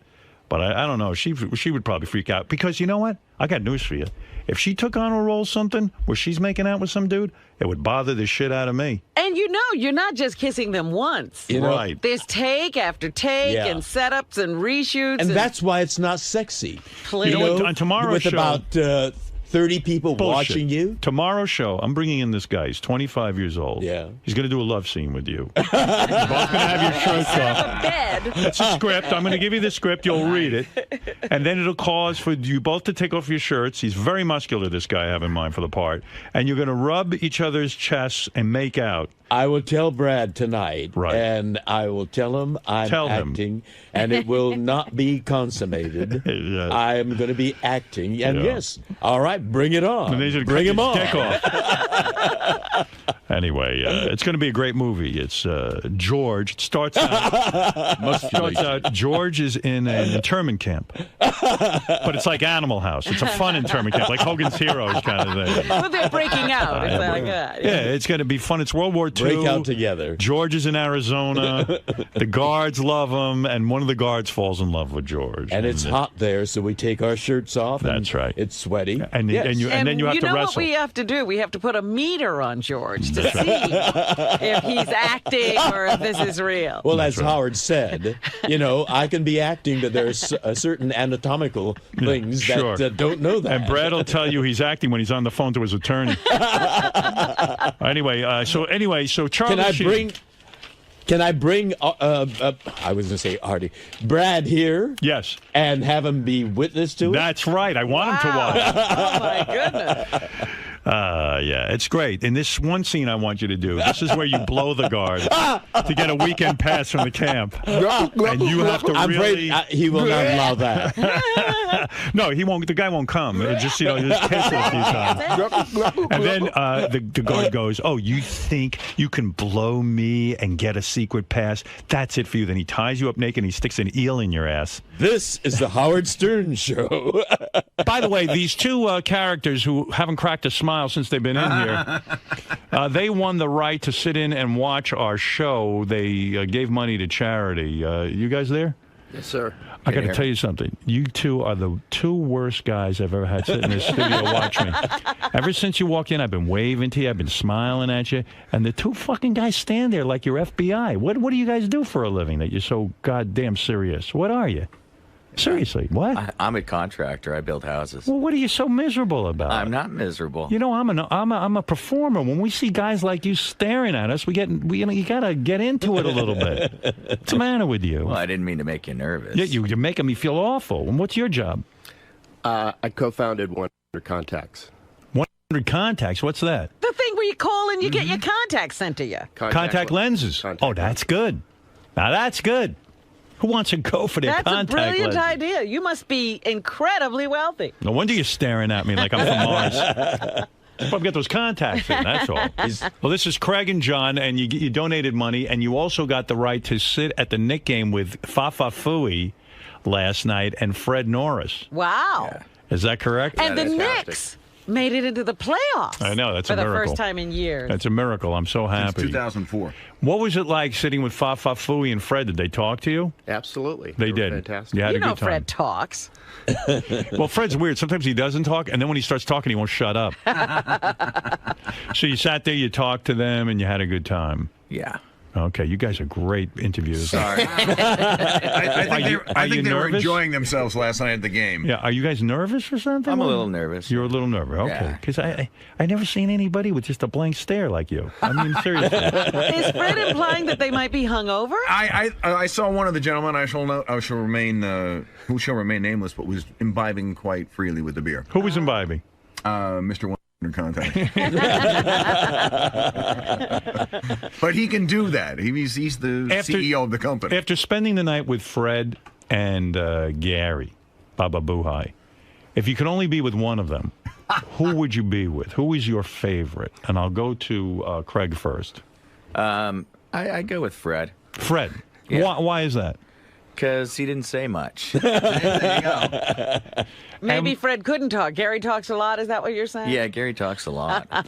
he doesn't get it. He doesn't. He's like a woman, right? Yeah, I He's was good lucky at it. because I was on the end, so he took the brunt of the talking. And is it mostly like nonsense talk? Like No, it was, just chatter.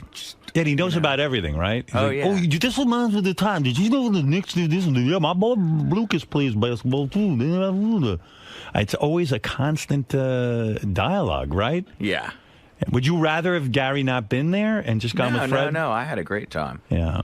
Yeah, it was cool. It was a good game, too. Yeah, it was a really good game. John- It's hard to watch the game and sit with those guys at the same time because it's a really loud, it's a sporting event. Right. And you want to see the game. Right. At the same time, you want to talk to those guys, but you can't really have a conversation. So. Well, Gary should understand that. I mean, wait, he's talking through the whole game, right? Kinda. What is he talking about?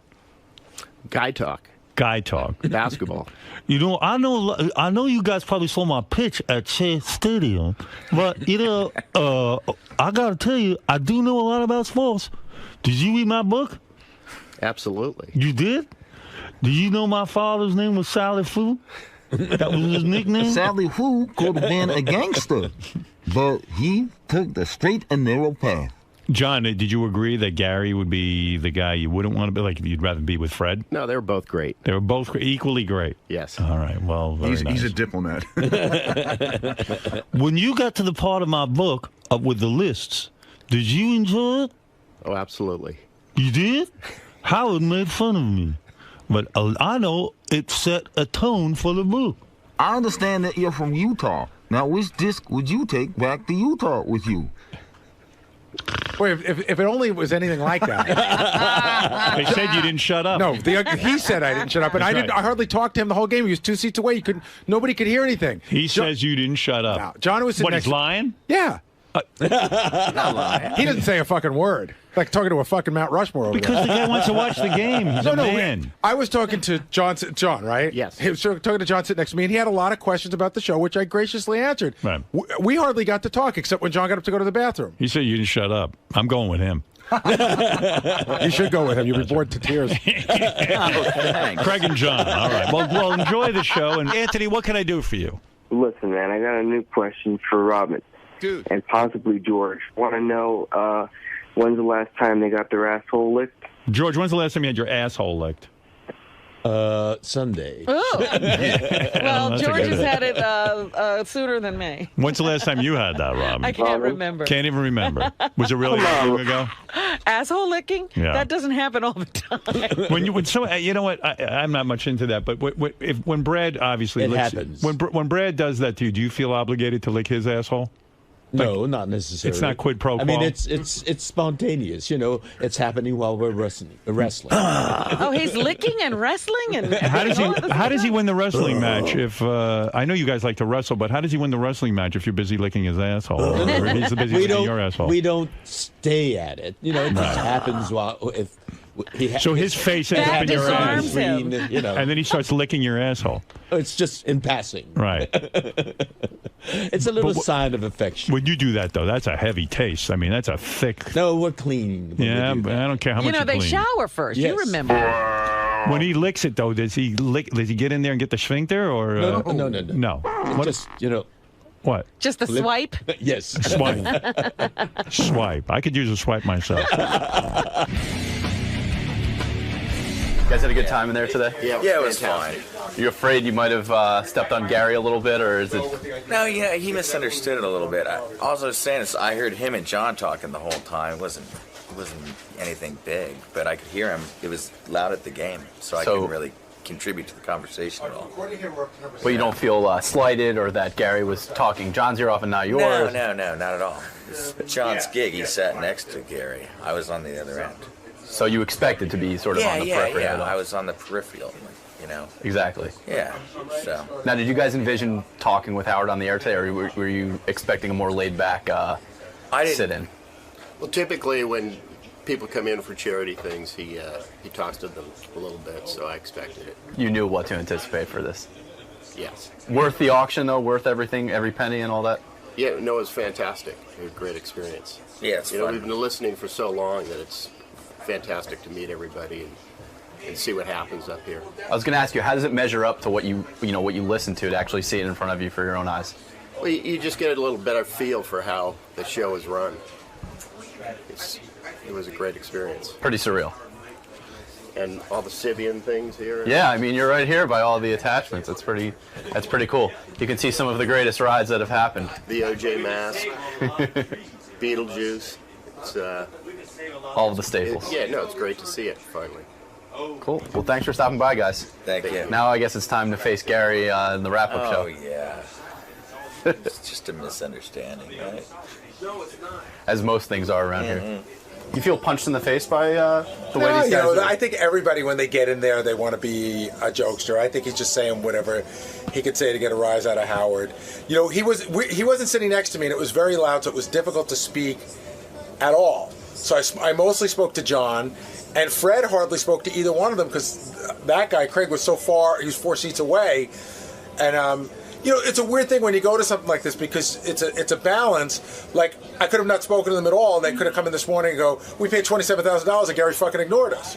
So I felt a little bit of an obligation to chat a little bit because they paid money to hang out with us. Plus, they're asking you questions about the show. Well, John was asking me a lot of questions about the show. That guy, Craig, he didn't really seem to know as much about the show. He's more of I think he came as a friend, so I don't think he's as big a fan. But at the same time, you want to watch the game. You want to let them watch the game. So it's you're saying. I don't think listen. There's a lot of downtimes, a lot of timeouts. I don't think I was interrupting during the game, and like I said, I didn't talk to him much at all because I didn't really have a clear shot at him. So when John got up to go to the bathroom twice. Again, I talked to him because it was weird. I felt like if I talked to Fred, like I was turning my back on the guy who paid money to be there. Listen, he could have come in, no matter what I did last night, he could have come in with an angle on it. You feel they feel the need to shtick it up in front of Howard. You know what? I got great seats to sit at the net game. I had a good time with Fred. I had a good time with the guys, and that's it.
Wheels, go ahead. You have the... I got to get to a commercial break. Kim Cattrall's going to stop by. I'll tell you how that happened. Oh, really? Yeah, she emailed me, said I have to get on right away. She's in some sort of movie that needs immediate fan attention. Just stop everything. Yeah. Let me on. We said, well, we'll have you in next week because, she's Kim Cattrall, Sex and the City. Want to Sure. hear? Said, we'll spend some time with you. We don't have time. No. She said, I got to get the fuck on your show because I need people to see this movie. Make her ride the Sibian. Yeah, I should have said to her, well, you got to ride the Sibian. No conditions? You just let her on? What am I going to tell you? So I said, we don't have a lot of time, but I'd be happy to let you come in and say hi to the audience and tell them. Tell them about your movie. Yeah, give them the pitch. Hey, what's up, Kim? Hey, it's early morning this morning. I know, this is a rough schedule here. I'm so excited. Welcome. This is your first time. Yeah, first time for everything, yes. Oh, a little donut action Yes, this is Cupcake Wednesday. Oh, God. Dangerous. You Very picked a good dangerous. day to come in. I did? Oh, Yes, always a good day. Just this way. The bunny room. So Howard was saying earlier you have a new movie out. I do. It's called Meet Monica Valor, and this is our director behind you. This is Keith Bearden. Nobody wants to see me on camera, I'm sure. There's the star of the show. He's behind the camera. This is a movie we did 3 years ago and made for absolutely nothing. And it was released, got great reviews in the New York Times. It was just about to start, breaking out as far as finding an audience, and they pulled the movie. So I didn't think that was right. I didn't feel that it had really had its due. So Keith and I decided that we were going to do a campaign to make this movie, bring it to an audience. So we begged. We got one theater, the Beekman Theater. It's going to be showing this weekend from the 29th to the 5th, and we hope everybody will come out and see it. It's a sweet, lovely movie. If you like movies like Harold and Maude or Little Miss Sunshine, you'll really like this movie. We didn't have any kind of budget to get it out there, so we're the movie. And it's right now the Tribeca Film Festival here in New York, where it was discovered last year, so it feels cyclical, so we're here to get the word out. Meet Monica Valor. Well, this is a good place, Howard. Obviously, Phew. Every cab I get into, anybody who serves me at a restaurant, it's just sort of we're like this two-band team. We're spreading the word. So we're just so thrilled that Howard has us on this morning to talk about it. now, you've met Howard in your personal life, but you've Yes, obviously I never done have. the show before. No, I'm really excited. I really am. I mean, he tells me that he's been a fan of my work since I started as an actress. So I'm excited to be in the room with him and Rob, and I'm a big Sirius radio fan. I live out, at the beach, not close to where Howard is. He's on the Ritzy area, but I run into a lot of parties where I see Howard. He never stays very long. He's out the door. Hello, goodbye. But when I have had those chance meetings, he has told me how much he's enjoyed my work. So we'll see what happens today. Should be a good time this morning. It'll be a good time, yes. I've had a very long, varied career, so I'm sure he has a lot to ask me. Cool. Well, good luck today and have fun with Thank you. Howard. I'm thrilled to be here. Kim Cattrall contacted me that she needed to get the word Do out. you know her? I do know Kim. I've met her a couple of times. Oh, so that's how she contacted you. Yeah, she's extremely attracted to me, Is that right? as most women are. Kim, come in and tell us. Good morning. Tell us about how attracted you are to me. And Yes, before you sit down. Yes. you look good, baby. Thank you. I thought for sure that I was going to sit in the tickle chair this morning. Hey, you're going to get on the We Sibian. can pull it out for you. I bet You look can. sexy today. Thank you. What's going on with you? Well, I'm doing pretty good. I have a cause. Yeah, I know. We're going to get to your movie, but I'm just looking at you. Maybe the sex comes from the inside. And she's always sexy. Oh, God love you. God love you. Those your real breasts? Yeah, absolutely. They are. Absolutely. You've never had implants. Never desired to. Are you Never. a C or a D? No, I'm neither. You're a B. Shocking. Yes, I am. Because B I for thi- beautiful. I'm looking at you now, and proud. You know what's funny about you, Kim? I'm looking at you. You're a sex symbol, obviously. Thank But you, I'm Howard. looking at your chest, and I'm a man who knows something about bosoms. You appear to be a C or a D. No, And no, yet you Howard. fool the world.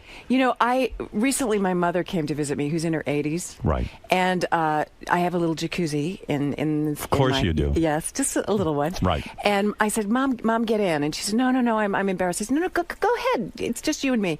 And I saw my mother's breasts, and I have my mother's breasts, and they were sitting very high. So I thank my mother. At 80? At 82. Wow. And I have to say, if that I'm not frightened. I like your hair like this. I like this shorter look. Thank you. It's attractive to me. When Sex and the City 2 opened in Tokyo, I just cut it all off. This is a good look for you. Thank you. I want you to keep your hair this length. And yours as well. Yeah. Shorter too. Shorter is better for me. As you get older, shorter is better. That's right. Yes. Believe me, I'm trying to find every trick in the book. Well, he had a lot of hair. Yeah. I had a lot to lose. You did have a lot of hair. Absolutely. You did. You know, when I think about you in Sex and the City, I think you wanted the same money as Sarah Jessica Parker. That's what held up the second movie. That's not true. It isn't true. No, it's not. Dispel that, I never asked for what Sarah got because Sarah was a producer. I felt that what they were offering the three of us, without a script, without a start date, was not fair after us being in that show and being such an integral part, not just playing the parts, but we inspired so many of the storylines. You played the parts well. The show was a huge hit, and you said, listen, if I'm ever going to make the big money, it's going to be in this movie. This is it. Exactly. We didn't have what other actresses on regular television, we didn't have sponsors. Right. So, you know, there was no way we were ever going to make per episode what Jennifer Aniston, millions of dollars. Never. I've always heard that HBO is infamously cheap in the sense that they will get, first of all, when they signed you guys up, no one knew it would be a hit. No one. So they get a hold of you, and you figure it's cheap, real they got you cheap, which is fine. You know, we're willing to grow, but every year with HBO, as anyone will tell you, that negotiation, you get that fax that says if you don't report to work, you know, you will be in breach of contract because you're still trying to get something like a $2,000 raise. Your initial contract was for 5 years. No, any contract for a series is 5 years with an option for an additional year, and we did the 6 years. I see. And so after you do the additional year, and maybe you go to them and say, okay, I want to renegotiate, or I want to... Well, you go every year to renegotiate. That's just what you do on a series, because they have a cap on everything, but then the series, like Sex and the City, explodes. Everybody's making a lot of money, and you think, well, I'd like to make some money, too. Can you go to someone like Sarah Jessica Parker and say, listen, we're sisters in this. We all contribute. This is why the show is successful. Let's go in together as a team and negotiate, or does she say, hey, fuck off. That's your problem. I've got a good deal. That never happened. What happened was I really was the one who spoke up and said, and I think it's because I've been in the business 10 years longer than the other girls. I'm 10 years older.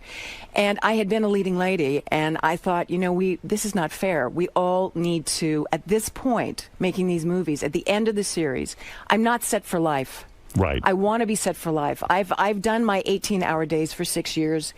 We all deserve this. Right. So I fought for it, and sadly, you know... Should Sarah have fought for you more? I wish she had have. Yes. She wish she did. I wish she did. Did she say anything? No, it was never discussed. But you know, that's part of some people's working thing. I respect that. They do their own deals. But no, it was an ensemble piece, and clearly your character was very, very important to that show. Well, and to the films. The good ending for this, the proper ending is that we did make the movie. I mean, when all these negotiations were going on, there was no script, and I thought, how do you take this little this little TV show, half an hour, and make a movie out of it? Were you threatened with, hey, you know what? We'll just put in another Samantha, you know, if you don't sign up. Were you ever threatened with that? I think they would probably have tried that, but I remember when we were making the movie, Michael Patrick King turned to me and he said, you know, I wasn't going to do this without you. And I said, Michael, you couldn't have done it without me. Did this ruin any friendships? Did this negotiation ruin any friendships? No, ultimately, especially after the second movie, it made friendships, actually. It went to sort of a deeper, better level for all of us. Yes. Yeah, I was always shocked on, I mean, I love that show. Thank you. And I love the second movie. True, Robin? Absolutely. I thought it was terrific. You heard it here, ladies and gentlemen. I've said it a million times. I've been called gay for saying that. Quite frankly, I thought the You are not political gay. statement of that movie was brilliant. You know, everybody's going to all of these Arab countries and saying, you know, oh, this is great. You can do whatever you want here. And it was like, let's get the hell out of here and go back to freedom. I know, exactly. I mean, we couldn't film in the first two locations because we have the word sex in the title.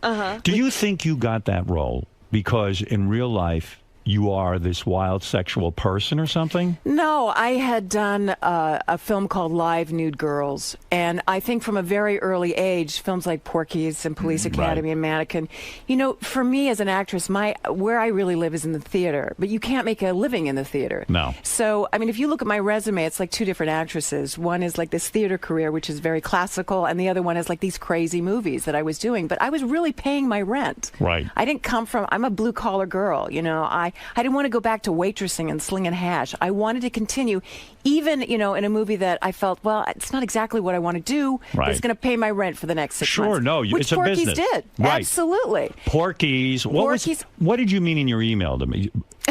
You wrote me an email and said, you're going to tell me something about the Porky's that I never knew. Well, that was it, actually. That, you know, it came to me, Bob Clark took me to lunch, and I had done tribute with him with Jack Lemmon, which was nominated for Academy Awards. And then he said, I had this little movie which is going to change, you know, how people perceive you. And I went, yeah, right. And how is that? And then he sent it to me, and all my agents said, you can't do this movie. And I said, yeah, I can't do this movie, but I also can't pay my rent. Right. And I thought, you know, this movie will do well, and it'll probably do drive-ins. And I remember driving my car down Sunset Boulevard. I was living in L.A. very unhappily at the time, lonely, depressed.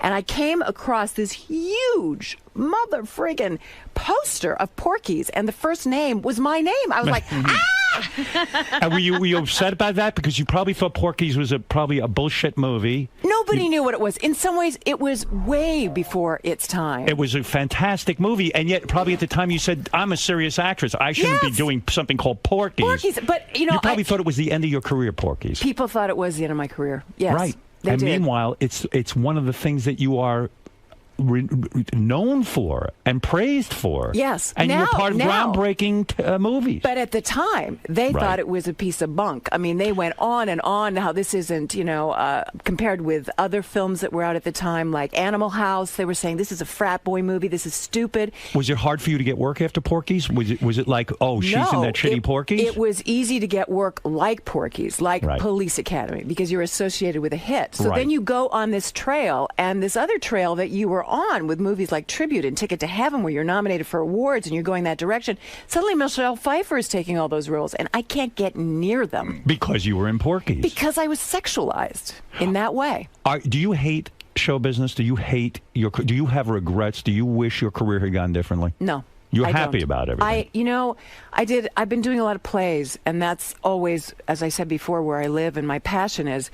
And I did a play with Sir Peter Hall, who founded the National Theatre and the Royal Shakespeare Theatre. And I turned to him and I said, you know, I studied at Lambda, and this was where I was going to be. And I've gone in this huge circle. Where'd you grow up? I am. I was born in Liverpool, England, and I grew up on Vancouver Island. And were you this little kid who used to always go around acting and everything? Absolutely. Every summer school. And then in 1968, we went back to Liverpool because my grandmother was very ill. Right. And I met a great aunt who was an elocution teacher. And that's when I started studying acting when I was 11. And I became sort of a protege. And I started And to you were work. hot, which helps, because if you don't not have at the 11, looks... I wasn't. I was a chubby little girl. But when did you start to blossom? Well, I feel right now, actually, is not really come on. blossoming. When did you start to become the hot chick? Well, it was actually after Porky's. After Porky's? Yeah. That's not true. No, well, for me, it was. In high school, you weren't hot? No, my sister was. And you were not hot? I remember in high school, Howard, I was like into the high jump. Yeah. And they used to put like these saw chips from the mill, because I grew up in Vancouver Island where there's a lot of sawmills and things. And they made this big mound that you could fall in when you cleared the bar. And they were clearing it, and they said, oh, this is Cherry Cottrell, which is my older sister, and they built a big mound. And I was behind this fence witnessing this, and they said, this is her sister Kim, and they flattened it. For you? For me. So you weren't the hot chick? But God, no. When you went out to Hollywood, didn't every guy try to bang you incessantly? No, I was very lonely in Los Angeles. Really? Yes, and to this day, it's difficult to get a date. Difficult to get a date, but listen, you've dated plenty. Don't paint yourself a wallflower. You were married 3 times, right? No, I've been married twice, and once annulled. Once annulled. Yes. And the problem with these 3 marriages, to put it bluntly, is these guys didn't know how to fuck you. No, well, you know what happened? I worked too much. No. You were no, not I'm telling you. satisfied sexually.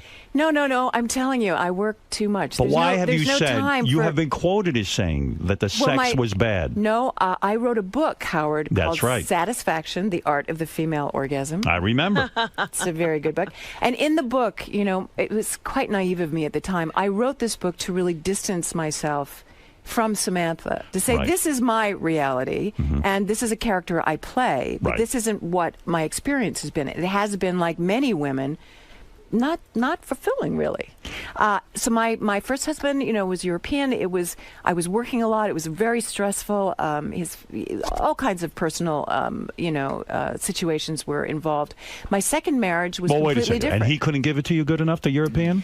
It wasn't what you hope for. You never had an orgasm What with him? country was he from? He was Polish, Jewish, German. Oh, that's you- not a good combination. And you never had good sex with him? It was. I don't. You see, what I think good sex is when a woman tells a man what she wants, and I don't just blame the man in these scenarios. I blame myself.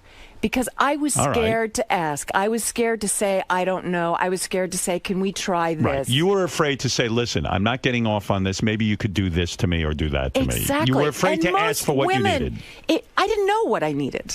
It's funny because you're Completely. such a good actress, especially when you take on a role like Samantha. I look at you and think of you as the most sexual person who is not afraid of anything because you've become that to me. You're too good at it. Well, something. I did a scene as Samantha where I had to be photographed nude. That's right. And I didn't have any dialogue or anything to hang on to when we shot the photograph. And I said, you just got to give me a minute because I couldn't do it. Really? I couldn't do it as Kim. But you did it. What I did was I went behind this little flap and I said a bunch of lines from the upcoming episode. And I went, I got it. You got into character. I got it. In character, I can do it. But it's Kim. That's why people say, oh, we've seen you nude. You haven't actually seen Kim nude. You've seen the characters that I play nude. But you haven't been lonely. I mean, you dated Pierre Trudeau, who was Yes. the Prime Minister of Canada. He couldn't Proudly, give it to you good? I was so young. Young. Very young. I was in my early 20s, and he was this incredible figure in my. It was like it would be How like old was he dating Obama. You know what I mean? Right. It was just- How old were you? Well, how old was he? He was in his early 60s. You dated when you were in your 20s. You dated a guy in his 60s. Yes, it's not unheard of. Did it? Howard. I know, but did it freak you out? No, he was in great shape. Really, you were attracted to him. shape.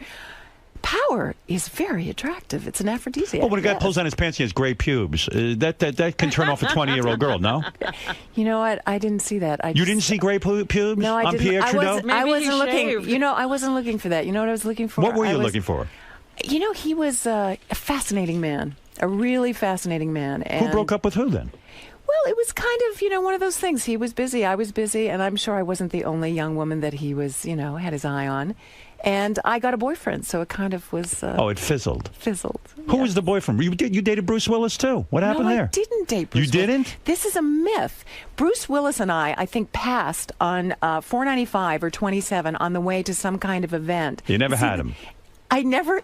I've worked with him on Bonfire the Vanities, and we did a read-through, and I haven't seen him since. At the time, I would have liked to. No sex. But no Bruce Willis. No. Wow. 3 marriages, no Two Bruce Willis. marriages, one annulment. I call that 3 marriages. What do you mean annulment? That means you didn't bang the guy. No, usually, hopefully, you're at least a little, knowledgeable of someone sexually before you marry them.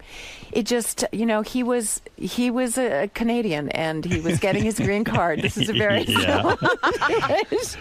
And I loved him in that moment, but always we knew that it wasn't going to go anywhere. And There was no sex? No, it was a relationship. I'm not saying that I didn't love him. Are you difficult to be in a relationship with? You know what? I am because I'm married to my job. You love your job. I love my job. Yes. Never had children? Never had children. No. And you didn't want them, did you? I did want children. You did want Yes, children? I did. For many years, I wanted children, and I just kept thinking, after this, it will happen, or this is the guy, and then that would kind of not work out. I thought, well, this is the guy, and then suddenly I thought, it's not going to happen. There's no time for it. So I thought to myself, well, how can I be a mom then? And I looked and I said, I have nieces and nephews. I have young actors I can mentor. And that's why being part of the Canadian Film Centre and being a mentor there, with the young Canadian actresses, which I walked that walk, is incredibly satisfying. Is this new movie? Is this part of this Canadian Film Centre? And you're so passionate about it. You're like, I got to get in there and I got to convince your listeners to go see this. What is this new movie you're in? It's called Meet Monica Velour. Meet Monica Velour. Is this where you play a porn star or a prostitute? I'm a porn star from 1978. She was Miss January 1978. Uh-huh. And now we see her 30 years later. Are you disgusted with the porn business as in the movie? No, she never goes into that. She believes that when she was doing it in the 70s, we were artists then. Right. So she has that rationale. Yeah, she has this great line. She says, what we got was, $50 and a case of the crabs. Do people recognize her as a porn star, or is she washed up? No, she's washed up now. But people who watch porn, there's a cop at one point who comes in and he doesn't say anything to her, but when he gets back into the cab, to the dispatch, he says, I loved her in Frankenbooty. So he's watched all of her porn. Is your character disgusted by sex? Is she completely turned off to it? She is in crisis. She's fighting for the custody of her 8-year-old daughter from her scumbag husband. And no one wants to give her custody because she was a porn star. No one wants to give her custody. They don't even want to give her a $5 an hour shampoo job in this town. She's trying to get any kind of a job. Because she's considered a slut. She's an outcast. This movie is about outcasts. That's Are you nude in it? You would have to be nude. No. Do you have love scenes? Yes, Why does she have to be? I don't know. Hey! The thing that's great about this movie is the people that you expect to see naked, you don't. And the people you don't want to see naked, you do. Like Brian Dennehy. You see the whole ball sack. You see his ass. You see everything. Ass and ball sack. Yes. What? Yes. Brian or his Brian character. Dennehy. I hate to admit it. I've always wanted to see his ball sack. Yeah, I'm kind of weird about that. About Brian's ball sack. Now, why did you? I read a story about you in the paper about this new movie. And by the way, the new movie is called Meet Monica Velour. And Kim's so passionate about it, she'll be doing Q&As at the. You know what else I'll be doing? Serving popcorn at the concession. If they could get me to do that, you think this is that important a film? I really do. Why did you get upset? I read in the paper you got pissed off at a reporter. Reporter came up to you and said, "Look, you have a young coach. So I'm going to set it up. Okay. There's two. I've been pissed off a little bit lately. I was angry with Anchor Bay Films because they bought this at Tribeca last year. Now, this was a hit at Tribeca. They compared it to Harold and Maude and Little Miss Sunshine, got great reviews in the Hollywood Reporter, Variety. It was saying the work of my life, of her career, 35 years. I was like, yes, finally we're going to take Samantha and we're going to change all of that. This could be your Academy Award. Well, I don't know about that. What it could do is open people's idea as me as an actress playing other than one role that I'm known for. Right. You don't want to be Herman Munster. You don't want to be Samantha. That's it. I love Samantha. I owe her a lot, but I can do more. Okay. So I thought, here we have. Then my schedule last year was crazy. I was doing 2 plays in the West End and a television show for PBS, which was on PBS, Any Human Heart. So this was my window. And this window, for most movies, Hollywood is polishing turds at this time of year. Right. They're putting things out there which are not very good. There's a lot of shitty movies with no plot, nothing to really see. Exactly. And this is the time of year before the blockbusters. This little gem comes out, gets a great review in the New York Times. They have no money for advertising. Right. So okay, I've got celebrity status.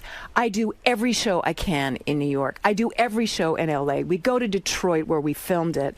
I do an opening there. I create an opening with the Canadian Film Centre. So it goes worldwide.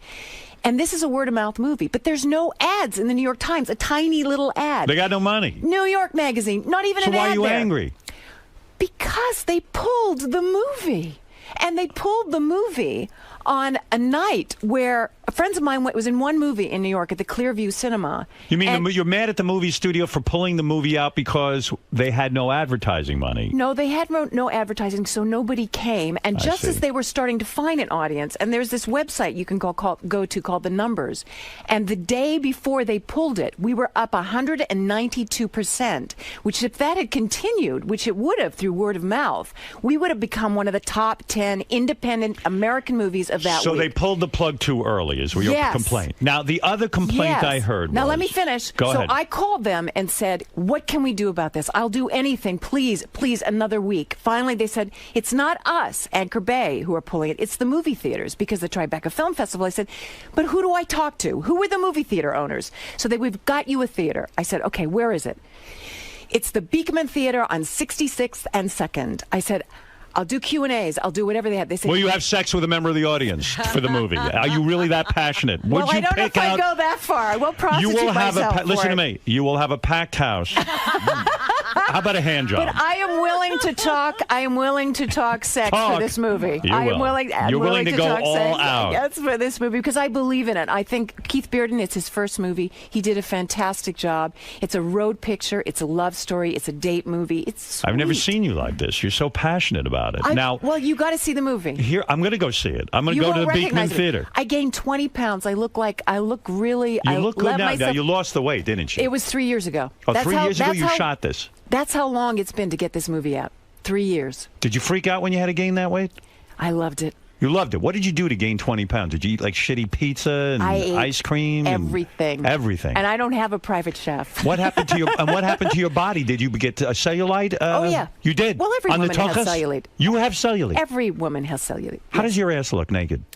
I like my ass. It's nice. I like my No ass. dimples of cellulite. I'm sure there are, but my apartment is very well lit. When's the last time you got laid? Oh God. Robin has no cellulite. by the way. None. Absolutely not. None. We Zero. all do, don't we? Come on. Absolutely. I've seen anorexics with it. With cellulite. Yes, You I should have. see my ass. Holy cow. You should see Brian Dennehy's ass. That ain't nothing to look at. It's nothing to look at. I had cellulite in my 20s. So did I. So you're telling me. That I have cellulite. Yes. When was the last time you had sex, honestly? Oh my God. I can't remember. Well, wait a second. Let me tell you what I heard. I want to get to this. I read in the newspaper that Yes. when you shot this movie, Yes. I guess somehow the director and your young co-star Yes. said that you did a love scene or some scene where you're making out with him, and the rumor got started that he got a boner working with you. It's not true. And then a reporter asked you about it, and you blew up. And I said, "What's with Kim?" So they said, "Listen, the kid got a boner kissing her. I'd get a boner kissing you." Thank you, you're Howard. goddamn right. Thank you. No, that never happened. It really didn't happen. And this was, I'd flown in that day, and then I get this little reporter who's saying, "So tell me about, how Dusty and Keith said this." And, Keith and Dusty, this is their first big movie. They're so excited. Right. They don't know what to say or not to say in kind of a joking way. Right. And we had such a serious relationship. I mean, Keith cast me as this. He could have had really so many actresses because these plum roles in your 50s, they just don't write them. Right. And we rehearsed for weeks. I transformed myself. He had me stay and listen to people. I lower my voice an octave for this role. So All you're of these saying things. it trivializes everything? Absolutely. It trivializes the movie. It trivializes and people are just waiting for that hook. That same But night. listen to me. But Listen to me. Yes. My dear. Yes, Howard. That's a good story to get out there because to get people in the theater, if they know this kid is getting a boner during the love scene, so it's promotion. Why get upset? It's promotion. And you're a hot woman. The fact that you're a woman in her 50s and you're giving these kids boners. Oh, God. You should embrace that. I guess you're right. Of I course. guess you're right. I was having a moment. You're upset because you do such a good acting job. You don't want to trivialize, No, I guess, I down to a boner. I don't. You I don't? It's so much more than that. It really is. But And these- not that isn't something. Right. But these young punks, they get into bed with you and they get a boner. God bless you. Well, we never got into bed in the film, but the thing that's crazy about this experience and this job that I have is that I'm still learning. Are you denying that this kid got a boner? Is that what you're saying? I was. Are you- No. You wouldn't know. He was a born again Christian when we worked. He's no longer a born again Christian. You ruined it. Because No. I said to him, I think you might want to rethink the not ever having sex before you get married idea. Yeah. And he did, and he's out there dating now. But He when is. I met him, he was just this. He's home taught. He's very naive. So if He the would kid be says so he got a nervous. boner, then it's probably true. I don't think he question is did. to whether he said it, Howard. I think he said it as a joke. Howard. Oh, you do? I do. He doesn't need to be joking on your time. There's no reason. Not really. Okay, Not really. I understand. Not really. So you were sensitive about it. I was, because I think that film is so much more than that. I really do. I mean, it is about sex. It's about people who've been sexualized and marginalized, and they're outcasts. Can and you they relate find to this themselves character together. as an actress? When you got to Absolutely. Hollywood as a young woman, were you ever molested or attempted? Was there ever an attempt at molesting you Oh, my for God, a casting yes. couch thing? Yeah. Yes. Yes. That directors would throw you down on a couch and say, "Give me your." No, it wasn't as obvious as that. It was. I remember coming to Hollywood to test for Elia Kazan for The Last Tycoon. This was years ago, and a man called Sam Spiegel, who did films like On the Waterfront. He was a huge producer and incredibly gross. And he looked like a lizard, you know. Right. And I remember coming to the Paramount lot. They flew me from Vancouver Island. I was so excited. And I just graduated from theater school. I'd done one film with Otto Preminger, a terrible film called Rosebud. And this was going to be my thing. I was meeting the great Elia Kazan. Right. And I auditioned for him, and he went, "That's terrific. Now I want you to go in and audition for Sam Spiegel." So I auditioned for him, and he was sitting behind a huge desk, sort of like this, and he said, "Come here." And I thought, oh, well, I guess he wants to see my face to see if I, photograph well or something. I was literally 18 years old. Oh, God. And he came towards me, put his hands behind me, and pushed me towards him and tried to put his tongue in my mouth. He was in his 70s at that point, and I literally went, "Bah, bah, bah, bah, bah," and I ran out of the room. And this was the Hollywood moment. I got into my car because my agent at the time had driven me to Paramount Studios. I didn't know how to drive at that time. I sat next to her and I told her what happened, and she said, "So what did you do?" Like, I didn't play into it. Oh, my God. That makes me so sad. It makes me so sad, too. I mean, I'm thinking of you as an 18-year-old girl. You're full of hope. Oh. You get your big audition. You go in there, and you're auditioning your heart out. And meanwhile, all this guy's thinking about, I'm going to jam my tongue down this chick's throat. And then an invitation to go up to San Francisco with him. Even after that. Even after that. And I just thought, you know what, I can't. What do you want to give up at that point? Because if it's all based on that, and you're 18 years old, it just looks bleak, doesn't it? It does. It does. How do you persevere through something like that? Well, I really categorized that as that person and thought that exists, and knowledge is power at any age, at any time in your life. And I thought, I'm never going to be in a situation where I don't have anybody with me. Mm-hmm. But were you shy to audition again? Like was it the thought in the back of your mind, oh, these guys just want to fuck me and that's it? I mean, I'm just that's what it's all about. Yeah. No, I felt that I was a contract player at Universal Studios, and they knew about what had happened shortly after that, and I felt protected by the company. I came up with Sharon Glass and Jamie Lee Curtis. We were all young actresses at the Universal Studios, the last contract players in the system. Right. And I felt so much. Contract player means you were signed to a studio for 7 years of your life. Yeah. And you only work for them. Only for them. Isn't that must have driven you nuts? Because when you would get offered roles, but it's kind of a beautiful thing too, because you're guaranteed work. Exactly. And I had a big, huge student loan over my head, and I had to pay that student loan. Are you a multimillionaire at this point?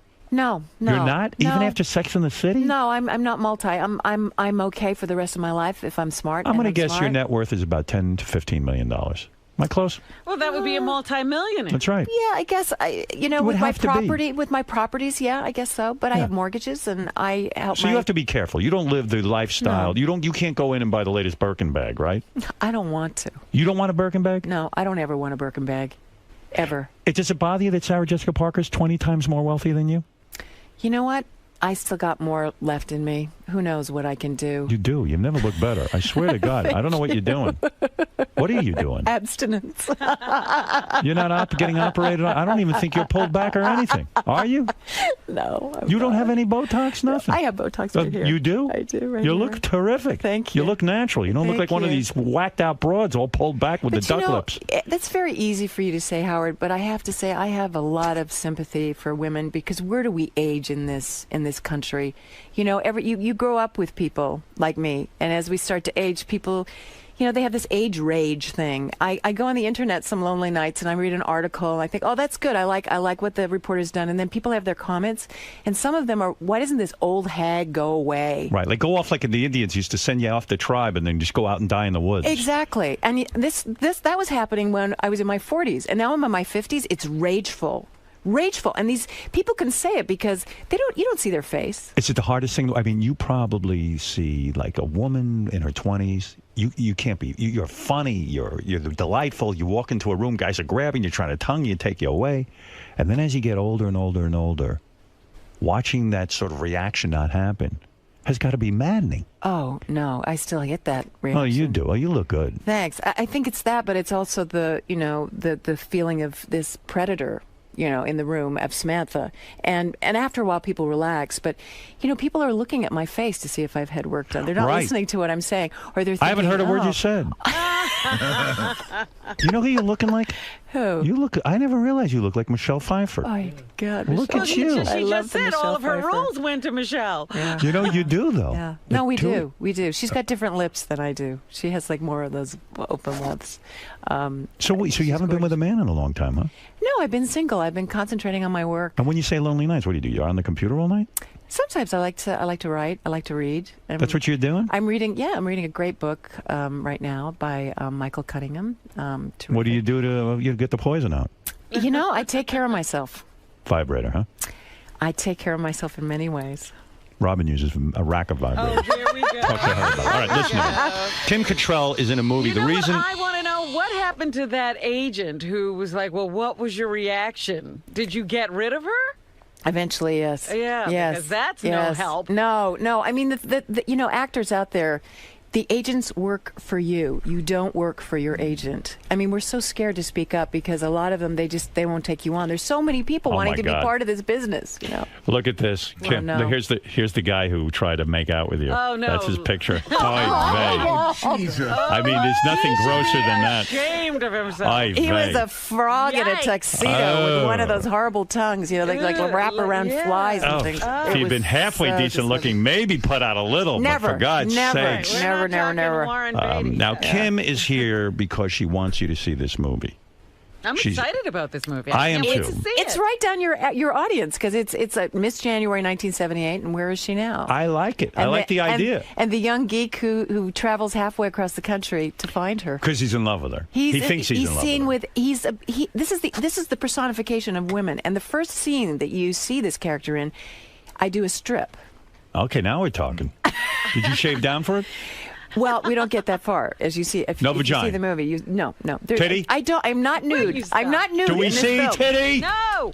No. What do you mean? Don't answer for her. You don't know that. You know. But you see. Why don't I see titty? You see other things. What do I see? Which are much more interesting than titty. What's more interesting than titty? Vagina, and I don't see that. No, what you see is ass. From.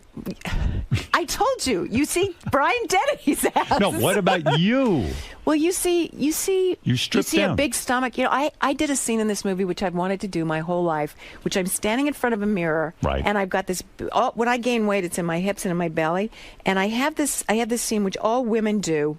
You're sitting there, you're nude, you're just out of the shower, and you grab your belly fat and you shake it. And you do that. I got to do that. And there's another scene where my legs are open. I'm wearing these horrific underwear. I'm drunk. I've got this old house coat on. I've got a wine goblet, and I take a Twinkies and I dip it in the wine, and I taste it, and I think, hey, that's not bad, and do it again. And you get to do those things. Did Sarah Jessica Parker see this movie?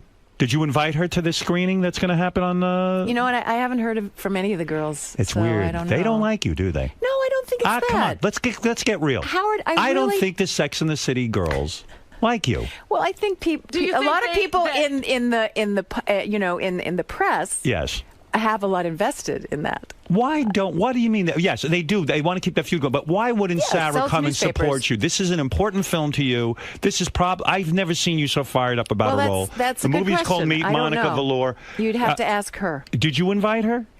Well, invitations went out, and I said anybody and everybody who, is in New York at this time. Maybe she wasn't in town. And she didn't even call and say, I can't make it. Nobody called me. She doesn't like you. I don't know what it is. Of course. I don't know what it is. She is not supporting you. And what about the other two nutnicks? They didn't call either. Where are they? Well, one of them, Charlotte, the sweet one. She lives in L.A. Yeah. And I just And what haven't about heard from anybody. the other one who went lesbian? They have babies. They have lives. They're busy. Too busy for their friends. Too busy for the woman that made Sex in the City what it was. The woman that made them money. I'm not saying anything. Wow. What about the creator, Darren Stars? He come to see the movie? No, not that I know of. No. What the hell is going on? I Boy, agree. show business is. They're all on to the next thing. Do you think it's you? No, I think it's just that people are busy, and now but we live. Why don't they like you? I don't think it has to do with liking like me or you. not liking me. You know what it is? I think that movies come to people now. People don't go to movies. They're If very, Sarah very Jessica busy. Parker wrote you a note and said, I want you to come see my new movie, you would be there for her, wouldn't you? I was there for the Morgans movie. Yes. You were. Yeah. You Gladly. went. Gladly. And she wrote you and said, "Would you come?" I would go. Yes. I support Sarah in everything she does. I think she's terrific. Sarah, this is not right. What you're doing to this woman. Don't. All right, maybe you got your differences. She's not doing anything. She's not doing anything. She's busy. She's got her life. No, listen. She's not that busy. She got 20 nannies. Listen to me. You're a woman. You work together with her. Put aside the differences. Go out and support. maybe she'll come to the Beekman and she'll see it. We've got a week. This is the important week. You got 1 week to make this movie work. And if people come out and support the movie, people like Sarah Jessica Phony, Parker. You're terrible. You're terrible. I mean, come on. I'm not terrible. Let's be honest. Let's be real. You work together. Let's support each other as actresses, as women. You heard it here. So I've said the truth, haven't I? Well, I think it's important to support each other. Yes, I do. And they're not there for you. You went to the Morgans, whatever the hell that is. It was a Sarah Jessica Parker movie. I didn't see it. Not too many people did. That's right. Hopefully more people will see. Was the Morgans a bad movie? It's a rom-com, and I like rom-coms, and I think Sarah, what she does is really great. So I did enjoy, and I like Hugh Grant. Look at you putting on a face that says, "Hey, I'm not going to say anything negative about her, but she won't show up for my movie." Poor you. Alone with your computer and your vibrator, sitting in that apartment. You know something? Where's Smith Jarrett? Did he show up? No. Not even Smith Jarrett likes you. No, it's not about liking me. What are you? They should support you. I support you, and my audience will support you. That is why I'm here. Look, go see Kim Cattrall and meet Monica Valor at the Beekman Theater in Manhattan this Friday through Thursday. Kim is going to do pretty much anything you want at this Q&A. Q&As. At the 7 p.m. screening Friday, Saturday, and Sunday. And go over to this Beekman if you live around this area. Come on.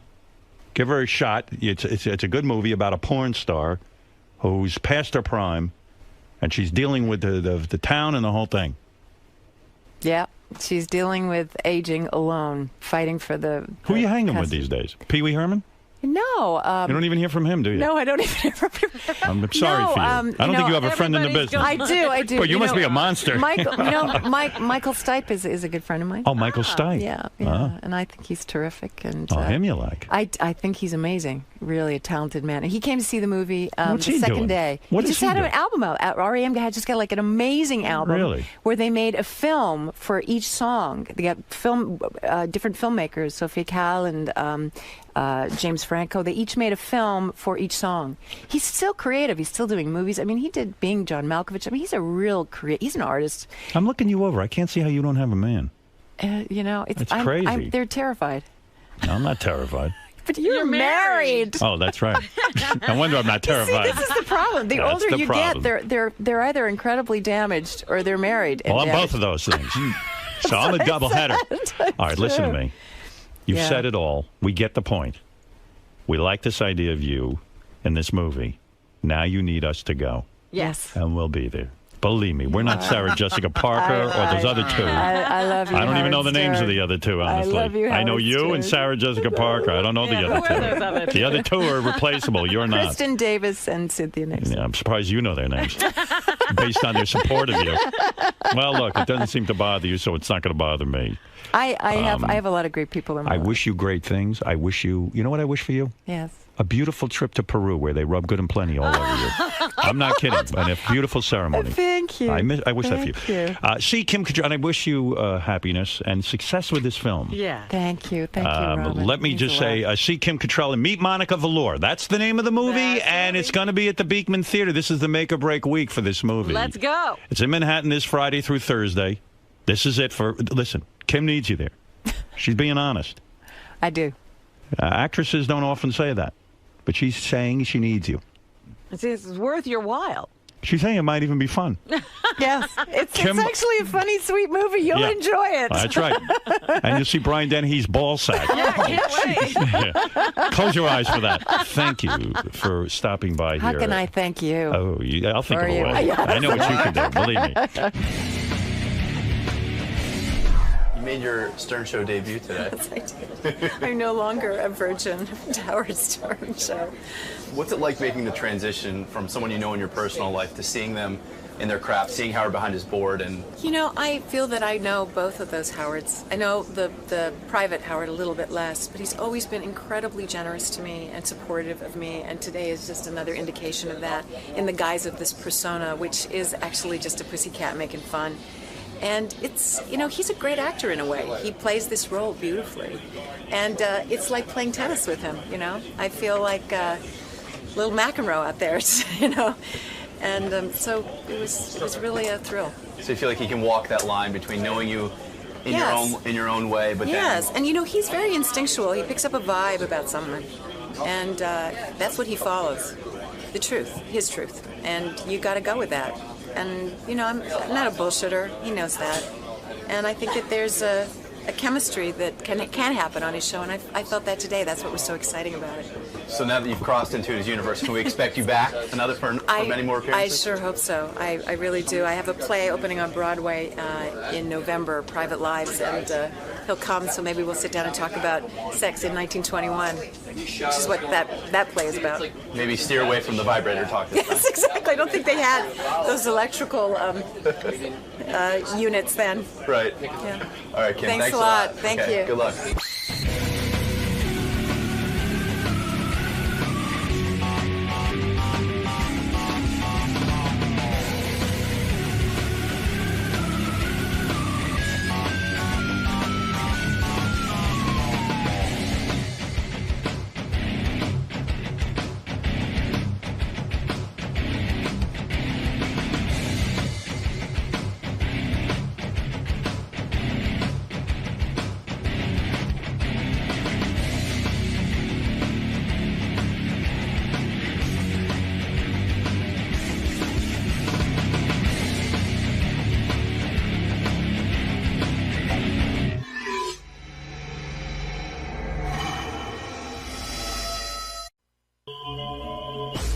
Investigations, do a number of different investigative services. These are two of my decoys, John and JoJo.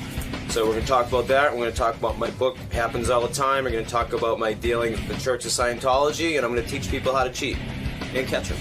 So you're going to get behind your operation. Tell Howard how it works, how you catch cheaters. Absolutely. Absolutely. We're going to get behind the operation. All right, and, we're going to educate him.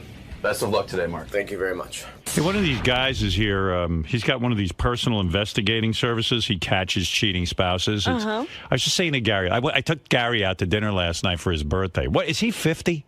Gary? I don't know. Or is he old? Was it your 50th, Gary? Is that true? Was it your 50th? Yeah. How come your wife didn't have like a big 50th birthday party for you? Isn't that like a big milestone? Or she did, and we weren't Maybe invited. it's no big deal when Gary turns 50. I think that you know, Mary's birthday is the day after mine. Yeah.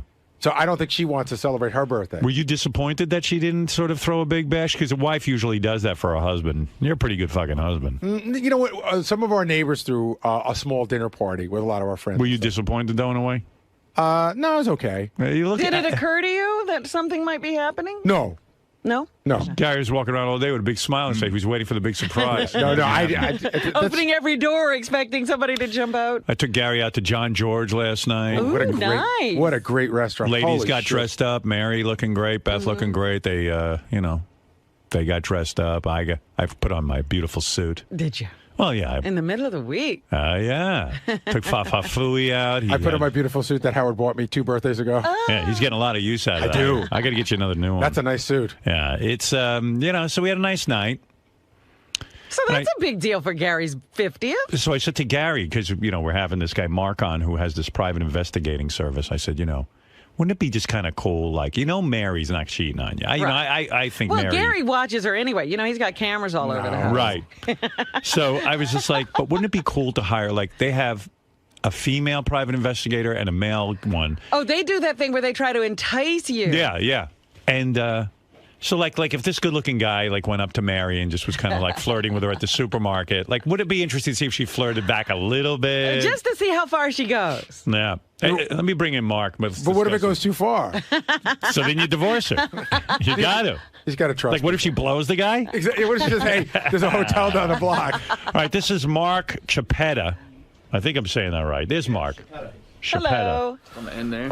And the hot chick is... that's the investigator, because I was going to say, who are these two investigators? Hot chick is JoJo Ryder. JoJo is the girl you meet at the bar, and then when you take her up for the blowjob, and then she goes, guess what? You're fucked. And this good-looking gentleman is John Lamb. Hi there. Hi, Robin. How are you? Oh, my God. Oh, my God. The vibration from the bass, right? It's a good time. Robin, I'm going to fuck you. We're going to get a little squirrely later. I'm going to tell your husband. I got a bag of carrots and cucumbers.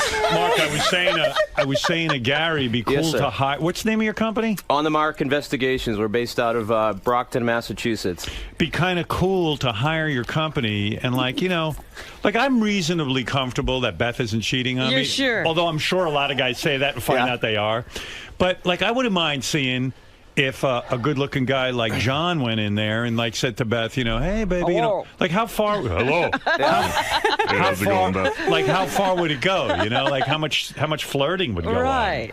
Now, you say an interesting statistic. Yes. 60% of the men you investigate go too far with these women, like they want to have sex with them, right? Really? 60%? Yeah, men are pigs, you know that. And, Right. And men can't risk temptation, especially JoJo. gay men that like John. Oh, right. And then with JoJo as well. JoJo, 60% of the guys you investigate end up hitting on you?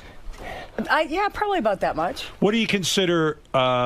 going too far? Yeah, what like, okay, let's say a guy's at the bar, he meets you, and he just talks to you for the night. We're not calling him a cheater, are we? No. If it gets handsy and hands-on and things are going, like, further and there's, like, innuendos and so on and so forth, then I get the kind of the nod or whatever from Mark. I kind of, we're in contact with each other. When do you get the nod? Like if a guy says, hey, let's go back to my room, then you have enough on him, right? I'll say, let me go freshen up or whatever, and you're stage left. It all depends on, you know, what the client also perceives as cheating, Howard, you know? Right. As you know, the former president of the United States didn't consider blowjob cheating. Right. So it depends on what the wife wants. So the wives hire you, they say, look, I want to know if my husband's cheating on me. I want the definitive answer. Yes. JoJo goes out, she puts on a hot little outfit, she goes over to the bar, she talks to the guy, hey, how are you? I'm JoJo, blah, blah, blah, blah, blah, a little small talk. Yep.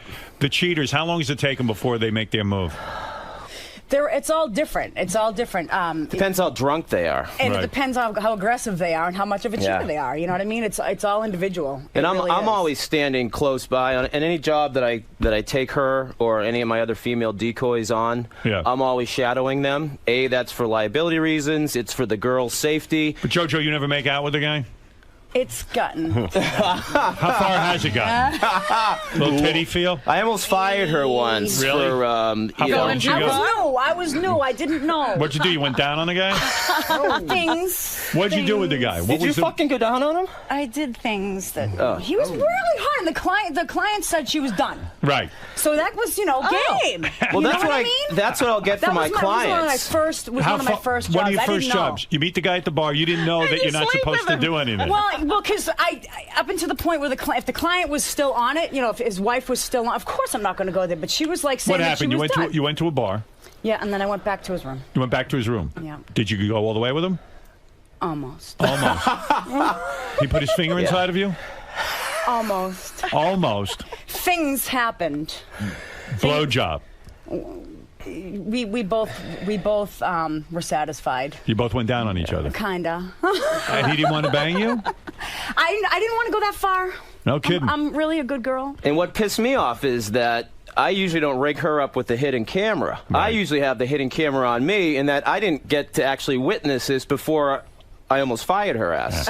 Now, what is the... Okay, 60% of married men or men in relationships cheat on their woman. But with women, I figure it's lower, right? You know, it's starting to grow, believe it or not. My business, and I've been starting to track it lately and check all my cases and track the numbers. Women are working more. They're out in the work field. They're traveling. They're going away. And it's just normal for them to start cheating more. You know, they're not getting it at home good enough, and they look for a little attention, and you send someone like John in. Johnny boy, you're a good-looking guy. What's your background? You a cop or something? No, God, no. I've been on the other side of the law a few times. Mark found me after doing a show What'd you do? What'd you do to get on the other side of the law? I've got a whole bunch of assault and batteries and then driving thing, but nothing bad. No, I used to bounce for years, so you smack around a drunk that's caused a problem, they press charges. Let's rephrase it. Everything that was dismissed. Yeah, everything's dismissed. You were cleared of all. He was cleared, or else I wouldn't use him. But I found him on Tool Academy. I saw him on VH1 on Tool Academy. And What's Tool Academy? To show where girlfriends sign up to boyfriends because they're lying, cheating pieces of shit. Right. Okay. I'm not lying, cheating piece of shit. So what happens? You go out to a bar. A lot of these chicks, good-looking chicks. I guess it's guys with good-looking wives. I mean it's a pretty vast mix. We got some 8s, some 7s, and then we got some 3 woofers. Right. So you go in there, you sit, you strike up a conversation with them, and how many women actually proposition you? I'd probably say pretty damn near close to half, if not a little more. No kidding. So so the rate's going up. In other words, there's a lot of women cheating on their men. Yeah, a lot of middle-aged women. Are most guys shocked when they find out that their wives are cheating on them? Do most of them think, I don't think... I mean, if they call you, they're suspicious. Most of them know before they hire me. They just like to self-torture themselves even more. They like confirmation. They like the confirmation. They like to torture themselves. Recently, within the last, I'd say about a year ago, John and I went to an island to perform a job, and his job was to hit on this beautiful young woman, and it was a couples resort. Right. And we're there together. Right. And we had to kind of confirm that we weren't doing each other to try to get the girl to even remotely look at him like we weren't gay. We went to a restaurant and they asked if we wanted a wine list. Skip the wine. We're going right to the blowjobs. Right. So what happens? So let's say you make the approach, right? Mm-hmm. You make the approach on this woman. She's hot, right? Yep. All right. And she's a married woman. And what do you do? Her partner's right there. How do you make the approach? Well, no. In certain situations, usually the partner's not there. Usually it's like a girls' night out or a trip away. Of course. I spend a brief amount of time just kind of getting to know them, see what their style is, see what they like. Some people like the big douchebag thing that I can put on. Other people like the slow, strong, silent type. And other people like a little scared little bitch. So I kind of do the impromptu eye contact, kind of wink and smile a little. So in this particular situation that you're talking about with this good-looking chick, you walked up and you say what? What's the line that you say to them to sort of warm up? I imagine the women... I'm not gay. That's not my boyfriend over there. I'm not fucking him tonight. I plan on fucking you. No, but you're a good-looking guy and everything, so they're probably open to speaking to you. But at the same point, what do you say to introduce yourself? Well, this one certain situation, I don't know, stop me if I break any confidentiality, but there were kids involved, so you talk to the kids, be friendly. Right. You're like, hey kids, how's it going? Want to see my van? I want to be your lollipops. daddy. Yeah, I like you kids, and your mom's pretty fucking hot. I want to tongue punch your dirt star. That's right. So you go over and you start playing with the kids and stuff like that. Yeah, like walking by, the kids were in the way, so I kind of like made conversation. Like, I wish you had a pair of floaties like that. High five, stuff like that. Right. And then conversation starts from there. Then they call the security at the pool and say, this guy's talking So the about... hot broad comes up. What is she, in a bathing suit? She's in a little bikini? Yeah, she had a little tiny bikini thing on. And what do you, in order to entice her, what are you wearing, like a Speedo or something? No Speedo. I just had a typical bathing suit on, Right, like the board shorts, that kind of thing. Yeah, board shorts. Might have had a tank top, a sleeveless shirt, or maybe the man tits out. Yeah, man tits are out. Yeah. Right, so you go up and say what to her? What does she say? Hey. Well, I start talking about the kids, and I offered a thing I got at the resort. It was like a toy for the pool and stuff, and we go on from there, and I'm like, I didn't know this was such a family-oriented place. It seems like we're the only single guys down here. Right. Are you with someone? You want to go out and grab a drink? And I don't want to get into too much of it. I don't know who listens to the show. What cute kids you have? Let's fuck. You know what? I'll say it. They did grab a drink together, and once they grab the drink together, then you're on to something. Well, I'm texting back and forth with the client, Howard, so I'm giving the client pretty much a play-by-play. In today's day, you can just constantly communicate with these people. Sure. I can send them instant video. I can send them instant photos. I can confirm them because I've had people... So you text back to the guy, hey, my man John's over at the bar having a drink with your wife. His hand's on her knee.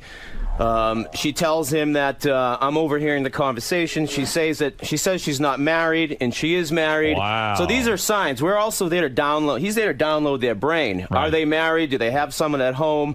And then when they Do give they ever those get things, as far where they say to you, hey, John, I want to take you back to the room, or why don't you come to my room? Not quite that up front and blunt, but Right. yeah, I've had plenty of situations where I knew it could have gone further. I actually don't cheat myself. I have a good girl at home. When these women are confronted, why are you making a vomit face? What is that all What does that mean? Because he's pussy whipped and he Yeah. loves his girlfriend. But this is a Good for him. professional job, and I only allow him to go so far. All right, but when these women kind of give you the sign where they go, hey, you know, like they put their hand on your knee and this and that, can't they come back and say to their husbands, you know what? You know I'm touchy-feely. I never would have done anything with this guy. I put my hand on his knee. So fucking what? I wasn't going to go fuck this guy. Don't you need more proof? Oh, yeah, we get him to suck face. We get You him do. to rub each other. Absolutely. Oh, you yeah. do. So you will kiss these girls. Damn Yeah, straight. I won't have any kind of sexual, Right. Does skin the on kissing skin contact. the kissing can't go on at the bar or at the while you're having a Why drink because the not? kids are there. The kids are Well, running this around. particular case, yeah, didn't it? no, I wouldn't do anything in front of kids. That's kind of fucked up. I don't so, want to. so how far do you go with her so that the client actually has proof? Well, we did a case in Boston recently, John and I, and this particular case, the client insisted on being there. Right. So the client was with me, and we were in the back room. I was able to maneuver it, so we were in the back room, and we had the hidden video camera. We're watching it. We're watching John perform his act, and then we see him rubbing her, then we see them making out, and the client darted out, started yelling at her, flipping chairs over. Wow. So, you know, So so is I the have to be rule- careful liability-wise. Is the rule now don't bring the client Yes. with you because Yes. if he flips out, which he probably is You going got a domestic on your hands, That's and I right. don't need that. That's right, and then Yeah. you're sort of involved. Yeah. Yeah. So you will kiss these girls, you will let them rub up on you, and this kind of thing. And once they kiss, that's it. I mean, we can stop, right? That's Do you it. consider that cheating if your spouse is kissing if I someone? saw my wife kissing a guy, yeah, that to me, it's over. That's it. We're done. That's as far as it has to go. Suppose she's entertaining the prospect, but after Robin. that, she decides, no, I really love I don't my give husband. a fuck. It's called self-control. You got to have it from the get-go, you know? You know, some will call it entrapment, but entrapment legally is a criminal Bullshit. act. It ain't entrapment. No. Thank you know you. what it is? Thank you. It's like, hey, man, I want to know. Now, you had a case. I was reading in the notes. You had a case. A guy was going to get married, and he wanted to test to see. He was having an affair. Yes. So he was cheating on his wife, but he had a mistress, right? Yes. He decided he was going to leave his wife for the mistress. Yes. But he said, before I pull the plug, before I do this, how do I know my mistress isn't cheating on me? Right. So you brought in Big John. Yeah, this was this was like a year and a half ago. We Right did this after the case. show, so yeah, less than 2 years ago. And it turns out the mistress was 100% honest and not cheating. Not cheating. And he Absolutely left his friendly. wife and he married the mistress. And he's happily ever after. Happy success story. And a lot of people will do it for their own well-being. When you get in your 30s and 40s, you may, it's an investment. It's a lot cheaper to hire an investigator for a few $1,000s than to spend tens of thousands of dollars on a nasty divorce. Right, absolutely. Damn straight. I don't know. So you think you're doing like a service? I You're am a helping private eye superhero, Robin. I was always torn on this kind of thing. One of it was like, hey, they're kind of home wreckers. On the other hand, but you know what? But wait a minute. Where would a guy go? Cheating is a home wrecker, not us. That's right. Don't expect to not get caught. I agree with you. Suppose the guy never gets hits on. Right. Gets hit on. Go ahead. She goes into the bar and starts hitting on him. Go ahead. And he falls for it because, whoa, this never happens to me. Well, then, hey, come on. Come on. Now, That's the one, entrapment. Well, because this guy wouldn't have done anything. She was But Sure he he wasn't. doesn't just go in there. I mean, someone's got to be hired. There's got to be cause suspicion for this woman to be like, okay, you know what? I think my husband's cheating. He doesn't just go in there and go, I bet that guy's cheating. Let's set him up. No, he's hired. Yeah, but the woman could have suspicion. I don't do a psychological screening on my clients. If they call and if they say, I think my husband or she, or vice versa. Well, there is the one thing. There is the one thing you could take the attitude that, you know what? Let's say a lot of people do cheat on their spouse. Yes. Is it really our jobs to bust them and let them know? In other words, a lot of people survive cheating. In other words, you go out, you cheat once or twice, and you say, you know what? I did really the wrong value thing. my marriage. Yeah. I value my marriage. I've made a mistake, and I'm never doing that again. And they're serious, and they don't. But if you go into the mix, he's getting a divorce. That is a problem. True. JoJo here has been cheated on, so she's kind of like got a vendetta when she goes out there. Like, it's almost like stripping. It's like you're looking at the guy giving you money saying F you, and she wants to nail the bastards because she's been cheated on. But at the same time, I try to keep that separate. It's I'm being hired. It's a job. You know what I mean? I'm not yeah, you are a shitbag. Hey, you know what? If you want to screw around all you want. But if you're hurting someone in the meantime, you shouldn't be doing it. You know what, JoJo? I know a guy cheated on his wife a couple of times. I happen to know this guy. He cheated a couple of times. He admitted it to me. And he said to me, you know what? It was the biggest mistake of my life. My wife and I have a great marriage now. It's been, and this is a true story. He said, it's like I understand now that I was out of my mind. The best thing I have is at home. He's lucky to have her to have been patient. That's right. And he goes, look, she doesn't know. Oh. But, you know, I made a mistake, and I love her. Difference. So you're saying that everyone should maybe cheat once to realize how good they have it at home? What if you guys bust a guy, and it turns out it was his once or twice time, and he was married once or twice doesn't matter. Doesn't matter. Kill someone once or twice. But you know what, Howard? By the time they call my agency on the Mark Investigations in Brockton, Mass. All right, fair enough. They usually know. They usually hack into the computer. They usually find something. There's usually suspicion that leads up. Do people that you're hitting on ever realize what's going on? The guy goes, wait a second. I am an ugly mother. I am an ugly motherfucker. It's never. No one ever hits on It's me. never happened. And JoJo's a beautiful girl, but I have sent girls in that look like Jenna Jameson or whatever. Right. And they'll be like, something doesn't add up here. You know what I mean? Like, what's wrong with this picture? I'm short, fat, and dumpy, and why is a girl with large breasts? You're saying hitting on me? JoJo looks like a girl that, while she's beautiful, she looks like a girl that maybe would hit on a guy. She fits a certain type. She's my #1 girl. She's because I can go either way. I don't have the chest, but I can go either way. Well, she's got a great You ass. look very nice. John, what about you? You're an extremely handsome man. Do any of these ladies go, wait a second, this fucking guy is Again, Mark gives me a lot of details about the women. I know how to dress. I know the demeanor to have. And no, I'm not fucking... Who's that soccer player douche with the Spice Girl there? David Beckham. I'm not David Beckham, You shave your balls and your bush? Everything but my arms and legs. If you want to see my balloon knot, get Richard Christie in here. I'll show it. I don't want to see it. I'll be honest. Do you ever have to kiss ugly chicks? Real heinous-looking wives? Not real heinous, but I've had some like 6s. I prefer 8s are better, but I'll play a little taunty hockey with a 6 for a bonus. If they're real heinous, just like the Jenna Jameson type, I won't send John in because he's almost too good looking. What's it cost me to find out if my wife is a cheat? It all depends. If you want to send us away, for 3 or 4 days and you got to do a lot of prep work, it could cost anywhere, up to, $10,000. Right. You're paying for his vacation, and he gets to hit on your wife. Probably fucking my wife. Can I say this? Whatever. Nice wedding gift. Since you're giving all them compliments, I am also the fallback guy. So if they don't like him, then I will switch up and give it an opportunity. And my wife has allowed me to suck face and suck face only. You're the beefcake, huh? Yes. All right. Well, listen, this is a wild topic. Some people might think you're a cock-sucking fuck. And other people might see you as a service that is very much needed. Which is it? Do they just, is it mostly when the girls go on these girly vacations that you get hired? Yes. Because girls stick up for girls. There's a girl code like there's a guy code. And it's happened a few times, you know. And lots of it happens in your local bar, your local restaurant, your local wherever they're going to be. You also do other kinds of investigations. Sir. What the fuck is a paranormal investigation? What? You've never found any you don't do that, do you? Do you know what? Special machines? Are you a Ghostbuster? I'll be honest with you. People call you guys? I'll be honest with you. I promote it on my website, and if I get calls, I subcontract that out. Right. My company, we do a lot of we debug houses. Right. I have a ton of people that are legitimately, professional crazy people who think that there's bugs in their house, so we'll go in and sweep a house.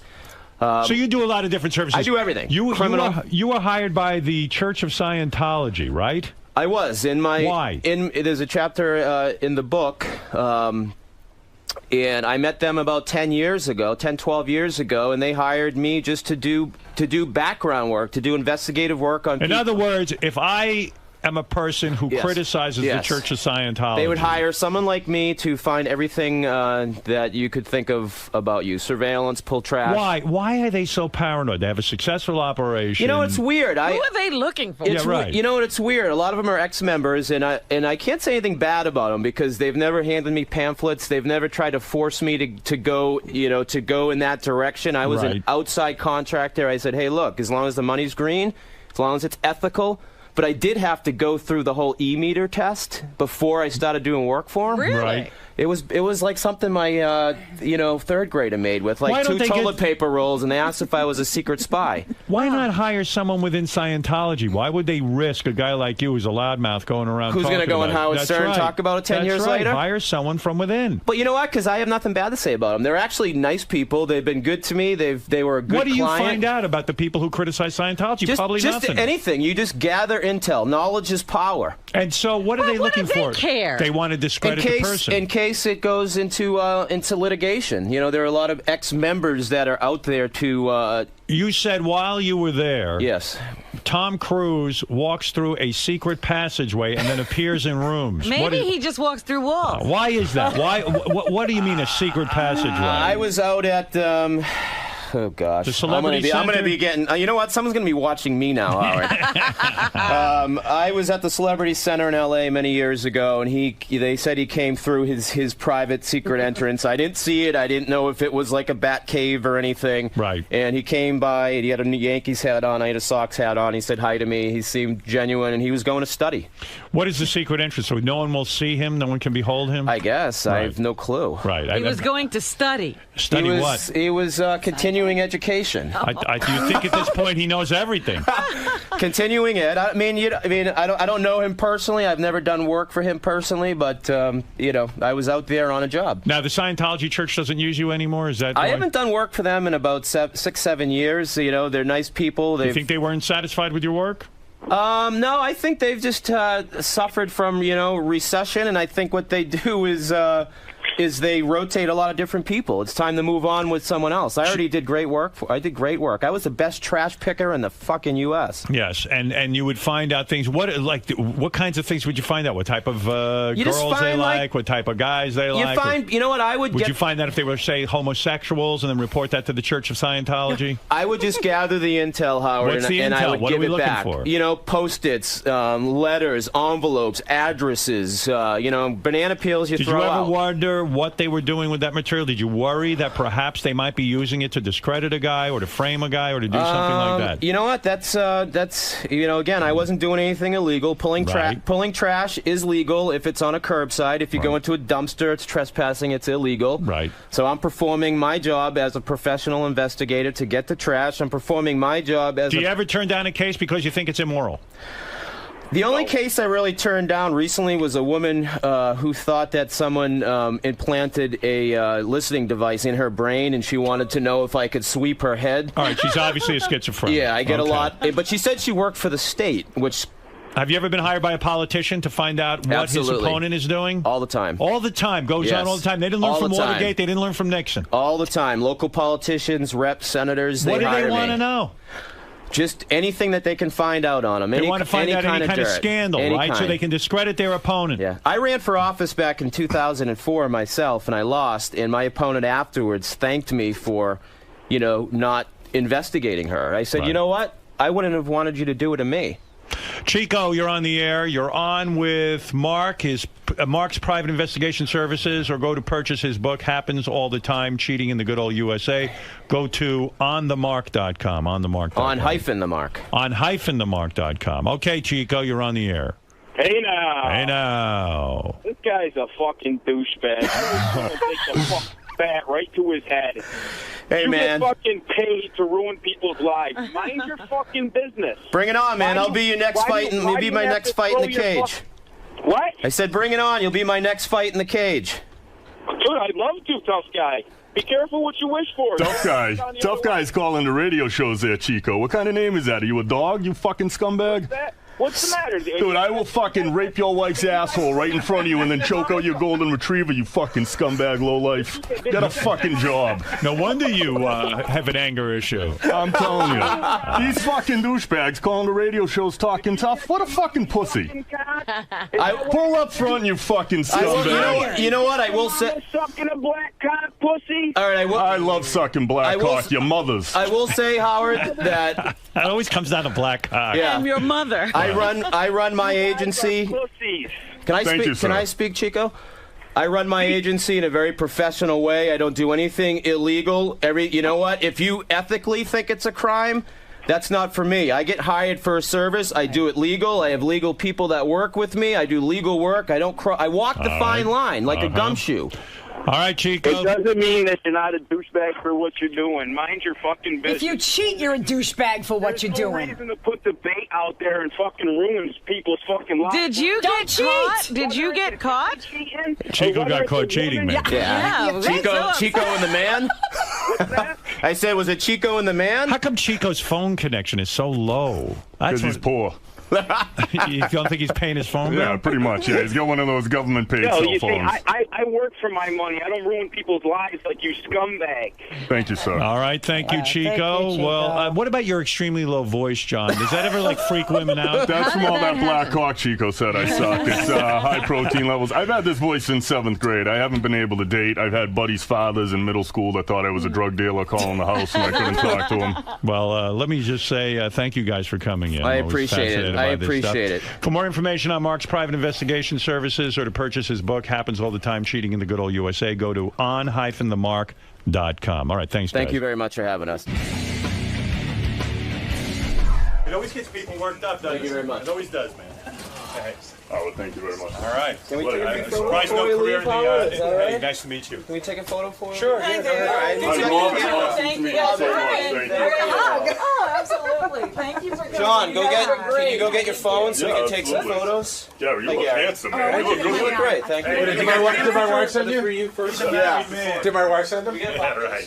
Mark, Yes. so that went well. I mean, you got your word out for sure. I got my word out. I'm a little nervous about what the backlash is going to be when I get back with the state police that license me and the Church of Scientology and all that shit. But you know what? I guess you get to take risks in life. Well, I was going to say, on one hand, you're looking to promote, you're looking to get the word out about your business, but at the same time, you're a private investigator, so it's something you have to keep kind of secretive. How do you walk that line? How do you... People are fucking dumb, that's why. They got no clue.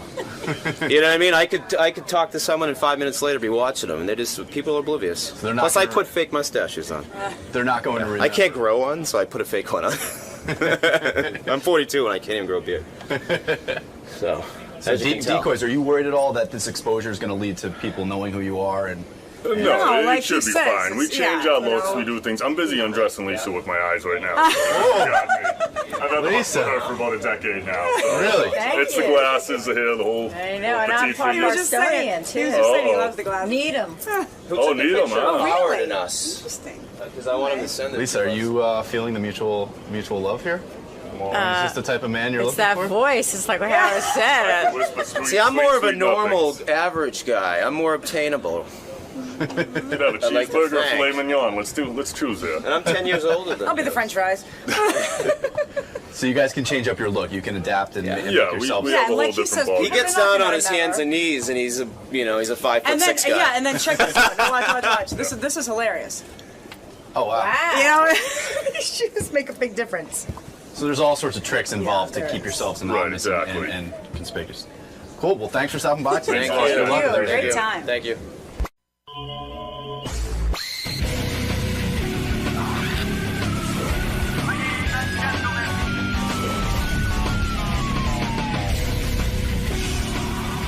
Hey, by the way, I didn't even mention, did you hear that Larry King stopped by the wrap-up show the other day for 2 seconds? He was in the building doing a bunch of Sirius satellite meetings, not meetings, but talk shows. And he walked by the wrap-up show for 2 seconds. I didn't know that. Well, there was only 3 minutes left in the wrap-up show, which I don't even understand. I've said to Tim, if the wrap-up show has something cool going on, why do they have to end it exactly on time? And then he said something has to do with the computer and the scheduling of the shows, that you have to end completely on the hour. But we didn't have to. No, I don't know why. If Larry King's there, the guys wanted to keep going with him because it was sort of fun. And I don't know. My philosophy has always been, if something good is going on, let it keep going. Who cares? If the guys want to sit there and talk to Larry King, let them. I wonder what's going on there with this. It's called a profit system in the computer, and all of our shows, after we do them live, have to go into the computer system because we replay them, and in the replays, they have to end on the hour. And I'm like, why? Who cares? I don't even care if a show ends on the hour. What? I mean, like our show. Somebody made up that rule, and Tim's sticking to it. I think Tim made up the rule, and Tim's sticking to it. Tim here or no, Gary? Like, why do you guys have to end exactly at 11 o'clock? Larry King's there. You're sitting there. You're having a good time. Go for a half hour. Go for an hour. I don't think Tim's in yet. I'm calling now. Yeah. It may be the only thing he can control. Yeah, he's got to let go of that. Have you ever been given an explanation, or John? We have permission to go over now. John just told me. Is that right? Yeah, but like, it won't come up for another year. Like, I even said to somebody that day, "Can we keep going?" And they sort of shook me off. Who's they? I might have asked like Jim or somebody. Oh. So now we got to wait for Larry King, like Haley's Comet, to show up again. The rule is, if you're in there, we can go as long as we want to go. Yeah. If you come in. Okay. Other than that. Well, who made that rule? Tim. But why? What's the thinking behind it? My understanding is the show has to end because of the rest of the schedule and everything. But what is the schedule? They just rerun our show. Yeah, the replay starts at, I guess we're done by 11, so at 11 o'clock, the replay has to start, and then it affects the rest of the day. I don't know. Yeah, but let's say they replay our show, and you guys finish at 11:20, and they start the shows at 11:30. Who gives a fuck? I mean, no one's sitting there going, oh, man, they didn't start at the top of the hour with the shows. We're going to miss the next show. Yeah, I mean, it is the same show. Yeah, I'm trying to understand the... I would love to know what his thought process is in that. That's Tim. You got to ask him. But Tim has this move whenever I ask him something. Of course, he goes, I brought it up to you, and you told me you wanted it this way. And That's exactly what he said about that, Howard. No, I've never once said that. Ever. What? You know me. I'm the guy who used to go to... On terrestrial radio, I would go over. And I'd say, who cares? Let me sit here all day. I'm the only one getting ratings. Why are you in a rush to play music? I mean, so... He always blames it on me, Tim. And I know listen, my whole philosophy in radio is you don't need a schedule. Hey, Tim, how come we have to end the wrap-up show if Larry King walks in? Well, I told John, I says, if you guys wanted to go, you could have gone. And he says, well, don't we end at the top of the hour? So we discussed it. And they just decided, they didn't even ask me. I was in the room, so. Right. No, but I'm saying. You weren't. And Jim, I asked Jim, I said, can we keep going? And he sort of shook his head. Yeah, you weren't in the room. Yes, I was in the room. I was standing right there with Larry King. I was looking at him. Oh, so you said you weren't in the room. I was in the room. So, Gary, you asked and Tim shook his head no? JD's yelling Tim wasn't in the room either. If I was in the room, I was we were unaware because the room was crowded that day. I patted Larry King on the back on the way out. I says, thanks for stopping by. And if you guys wanted to go, you could have went. There's no problem with that. The thing is that we like. You've always told me there's a problem. Well, we like to end the show at the top of the hour, you know, so because it fits in. When we did 6-hour blocks from 6 a.m. until till noon, right? You know, that block would replay from noon until 6, from 6 to midnight to 6 a.m. Who cares? Well, because of the spots and everything else that had to run within it. Oh. Okay, from now on, what's the rule? The boys can go as long as they want? They can go as long as they want. Sure. Okay, good. They can end. They should end at the top of the hour if they can. It makes life much easier. But if there's something there that they can go longer. Makes it easier to put the stuff in the computer. Exactly. And the other thing is that you and I had a conversation about that. Oh, here we go. Yeah. Remember the wrap-up? Oh, yeah, I remember it just like it was yesterday. Okay, what's the conversation? He always does this to me. It's true. We had a conversation about this, and you told me. You told me. Remember, you wanted the wrap-up show to go. It's like an hour-long show. Right. And that, And if something is going on, let them go. Right. Well, that's what we'll do. Yeah. But I didn't have any conversation about this. No, we talked about the 1 hour. Okay. No, we did. Don't you remember the conversation where I said, let it run as long as it wants? You were there. Don't you remember that? This is what you do. Don't you remember that conversation? No, you and I talked about it. Don't you remember when you and I had a conversation? I said, let it run. Exactly. Okay, there you go. Good. Okay, good. We're even. Tim. All right, thank you. All right, thank you. You're losing weight again, huh? Yes, sir. Yeah. Yeah. Yeah. Good. What are you doing this time? No green drink? No, green drinks. You're doing green drink? Yeah, Robin and I started the detox yesterday. Yep. No ayahuasca? No, thank you. Ayahuasca? No, ayahuasca, no ayahuasca. No. You know. Oh, you're doing green drink, huh? Yeah. And what else? Because you always but I do like a salad. I don't do like total, but I do like a salad or something like that. Just so, but I watch what I eat. Yeah. No more carbs. Right. Crap. Carbs aren't the problem, dude. Well, vegetables are It's a carbs. combination of exercise and putting the are- right food in your system. But the more green you put into your system, the better. The more oxygen you put in your body, it pushes out all the impurities. You feel better. You have more energy. You think clear. All You right, sleep all right. better. All right, I'm getting woozy. Again, vegetables are carbohydrates. Okay. Okay. All right, thank you. Thank you. Yeah. You can talk to Tim afterwards about that. Explain it I'm to him just, again. he's Robin, like, I tried no calling you carbs. twice last night, by the way. I tried to call you back, by the way. Yeah. And Tim's on fire. Tim once, what was Tim's quote once? Food doesn't control him, he controls food. I think you taught him that. No, he came up with that on his own. Yeah. I never declared him Nothing- not under the control of food. Nothing that wacky came out of your mouth. Cookies are my weakness. I now have the tools in order to take the weight off. Uh-huh. I think food gained control again. Well, like I said, I never declared him. He decided that on his own. But he looks good. You're unable to do the lifestyle, you can't take the job. Right. Sometimes Tim talks so fast and gets all charged up that, you don't know what he's saying. He comes out with all those things. Your point is valid and well taken. Right. Timitudes. Right. There's so many projects and initiatives going on around these channels. Timisms. Tim.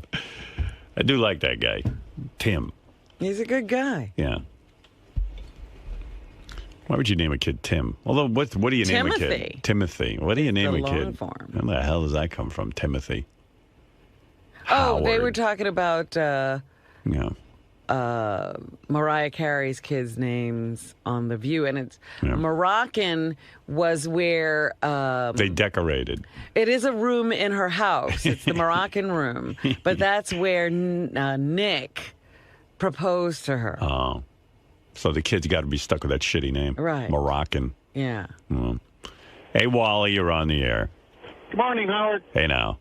I was really upset that they were ending the show like that on Larry King. 3 minutes in, Larry's just giving off this whole itinerary of what he's doing and where he's going to be appearing. It was hilarious. He's like, Boston, L.A., Yeah.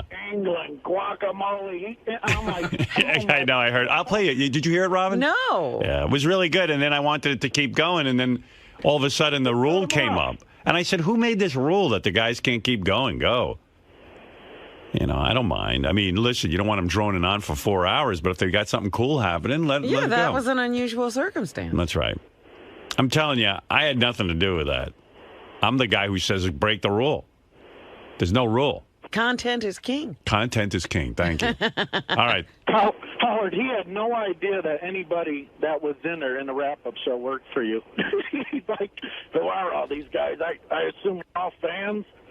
Yeah. It's hilarious. All right, I'll play it. Thanks for taking my call, Howard. Nice. It's real quick, actually. He's only on for like 3.5 minutes. He doesn't. What do you mean he doesn't know? He man. doesn't know he's on Howard 100. Well, He knew. He just, who knows what he knows. Here's what they told him. They said, would you like to go do, this is the wrap-up show after Howard's show. And he said, is Howard going to be in there? And they said, no, and then he came in. Yeah. Yeah, and then he tells Gary afterwards he'd be happy to do our show that we don't ask. But meanwhile, we've called this publicist. A million times, they I'm don't- sure. They don't want to. Listen, probably rightly so. Here's the wrap-up show where Larry King walked in. Larry, come on over to this microphone. Larry King stopped by. How you doing, Larry? Come right over to this microphone. Wow.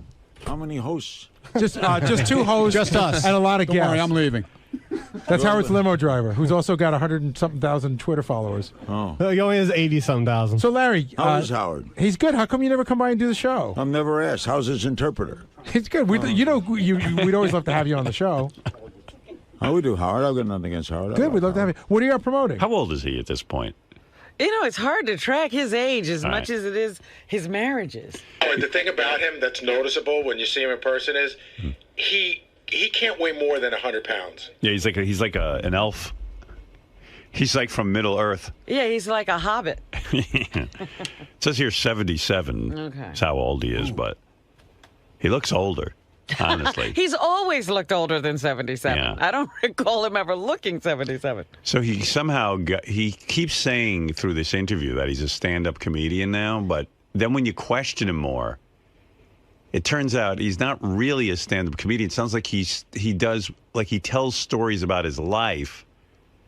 Well, I don't know. It's not quite stand-up comedy with like jokes, but he talks about his life when he does these shows, and he can't sit still. He didn't want to give up that CNN show. No, he was forced out. And quite frankly, I'm sure if the boys had him there longer, they would have said, don't you feel sort of vindicated? Because I think the ratings were actually higher with Larry than they are with Piers Morgan. And aren't they bringing Larry back for some kind of a special already? Maybe, I don't know. I heard a promo for that. But now because he can't sit still, he's going out doing a stand-up tour. And I thought it was a joke. He goes like, I just got back from Lisbon, and I guess because CNN's heard all over the world, he has some sort of audience in every country. Yeah. Oh, I'm doing a comedy tour. Stand-up comedy? Yeah. I've always done conventions and things, and now when I kind of semi-retired, am I on? Because I don't hear myself. Yeah, you're on. Oh, I see. Oh, that's a high. Oh, yeah. Oh, he loves his voice. Yeah. Listen to him. Oh, thank you. Let me just talk for a while. How many cities you doing? Oh, I got a list here. I'm doing. I start this Saturday in Borgata in Atlantic City, and then the Wilbur in Boston, and then Biloxi, Reno, Las Vegas, Chandler, Arizona, Reykjavik, Iceland, Stockholm, Sweden, Bergen, Norway. When he said Reykjavik, Iceland, I thought, oh, he's making a joke. Maybe he is funny. But he wasn't making a joke. No, he's really going there. It's Larry King in Iceland. Good. I don't even know how you say hello in Iceland. Are you really going to Reykjavik? Yeah. Wow. Copenhagen, Munich, London, Morristown, New Jersey, Westbury Music Theater, Ottawa, Toronto, Santa Rosa, California, Newport News, Virginia, Tampa, Naples, West Palm Beach. And when you stopped doing the CNN show, did you know you were going to do stand-up? Did you want to do something, or did you think you were done? I actually want to go to the show. What the fuck could he be talking about? I mean, Isn't it true? Yeah. Or are these just fairy tales that he's making up? I don't know. Like, he comes out on stage and starts talking about what? I mean, he's not going to tell you the real stories of his life about how Right. he married 8 women. I fucked this one, and the first night I met her, I fucked her. And had a gambling problem and all of that. So he Yeah. must be making up some stories. Don't you have a feeling it might be like the Charlie Sheen tour, like sort of nobody knows what's going to happen that night? Well, and then like within 5 minutes you go to, does anyone have a question? Winning. I actually imagine he's put some thought into it. You think? My nephew is Scott Zeiger. He's a big Broadway producer, and he's often seen me speak at conventions. And he says, geez, you're funny. Why don't we put together where you do stand-up? And they worked on this show. We got a producer and everything. And I go on stage. It's about 80 minutes of stories. It's all funny. I don't do anything serious. But I do. Last Thursday, I was in Portugal. I spoke at a big conference. I just did funny stuff. But is it more like a stand-up comedy show? Or is it more like stories of your life and you're funny? Correct. It's stories of my life. If there's a similar thing, it would be like Billy Crystal's 700 Sundays. I get up, stories of childhood, stories of broadcasting off the air. Amazing. He's already in that category of Billy Crystal. Yeah, he's right up there. Yeah. On the air stories. That's some rarefied air. This must be some show. Family stories, funny stories. So after many years broadcasting, you finally decided to give it up. Yeah. Howard's been doing it forever. Do you think Howard will continue to do it? And I remember we do know I'm going to continue for 5 when years. have you talked to Larry King? I don't know. Why is he asking? But Larry does that? have an answer. When Howard was in Washington. How old is Howard now? 57 years old. So he's been in how long? He's been doing this at least 34 years, something like that. Okay. I started in 57. How many years is that? 54 years. Right. That's a lot of years. So I'm 77. He wins. What does that got to do with anything? We're doing math. I think he feels competitive with me. He goes, well, I've done it 54 years. Howard's only done it 34 years. Think how tired When I of was it? 57, I never thought I'd leave. 57. Do you miss it? I got ties older than that. Do you miss it? I miss it when there's a story like Osama bin Laden is killed, and I miss it when terror tragedy happens in Japan. But That's a new word. Terroragedy. Terroragedy. I don't miss it when Prince is getting married. Who cares? He doesn't marry. He doesn't miss broadcasting when those princes get married, and I don't blame him. Well, he's had so many marriages. Marriage can't possibly excite him. Can't be interesting. I don't want Kardashians. I could do without. You know how I describe it. I got mixed emotions. I feel I want to do it so bad one day, and then one day I don't miss it at all. It's like watching your mother-in-law go over the cliff in your new car. Are you keeping tabs on how Piers is doing over there? I watch Piers occasionally. He's okay. I think I like Piers. It's very different from me, and actually, it's hard. I'm a poor judge of it because I try. It's hard to be objective. All right. Unfortunately, we got to wrap up today's wrap-up That's show. it. That's the wrap-up. We're done. We're out. So all of you are like Howard Sternites, right? Yes. You follow him. Yep. We do. He's your leader. We work for him. Goodbye. Thank you, Larry. Yeah, I understood the audience's frustration because I was frustrated too. I was like, oh, hey, this is kind of interesting. Let's keep going. This could get to some good stuff. And then what else do we have to do? We have a whole fucking empty day. So. He had his first special on CNN on May 1st. Oh, he did? Okay. Yeah. So that was that. But a little. It's a shame. Yeah. It's an opportunity you don't get all the time. Although you never know. Maybe it would have gone downhill from there and you would have. We'll never know. That's right. I was going to work my way to, have you ever heard your wife on the show? And that would have been weird, but that's what I wanted to know. Yeah, no, that would have been a good question. Too bad Well, now you know. Just go. Just do your show. You don't have to end it directly at 11 if you have something big going on. Yesterday it was a pretty good wrap-up show you guys did yesterday when Benjy was arguing with Ronnie. I was listening to that. That was pretty good. I heard they aren't speaking. There's something going on between. Well, Ronnie's like a big baby. I was listening to it. He was like, Benjy. First, well, it's not that Ronnie's a big baby. The two of them together are just not. It's two big babies. Yeah. Benjy is just genuinely odd, and a lot of us do think that some of the oddness is put on. And I guess what happened was, Ronnie stands in the hall, and he's there to make sure there's no nonsense and that everything's cool. And when a guest comes in, he pats them down, make sure they're not fucking crazy.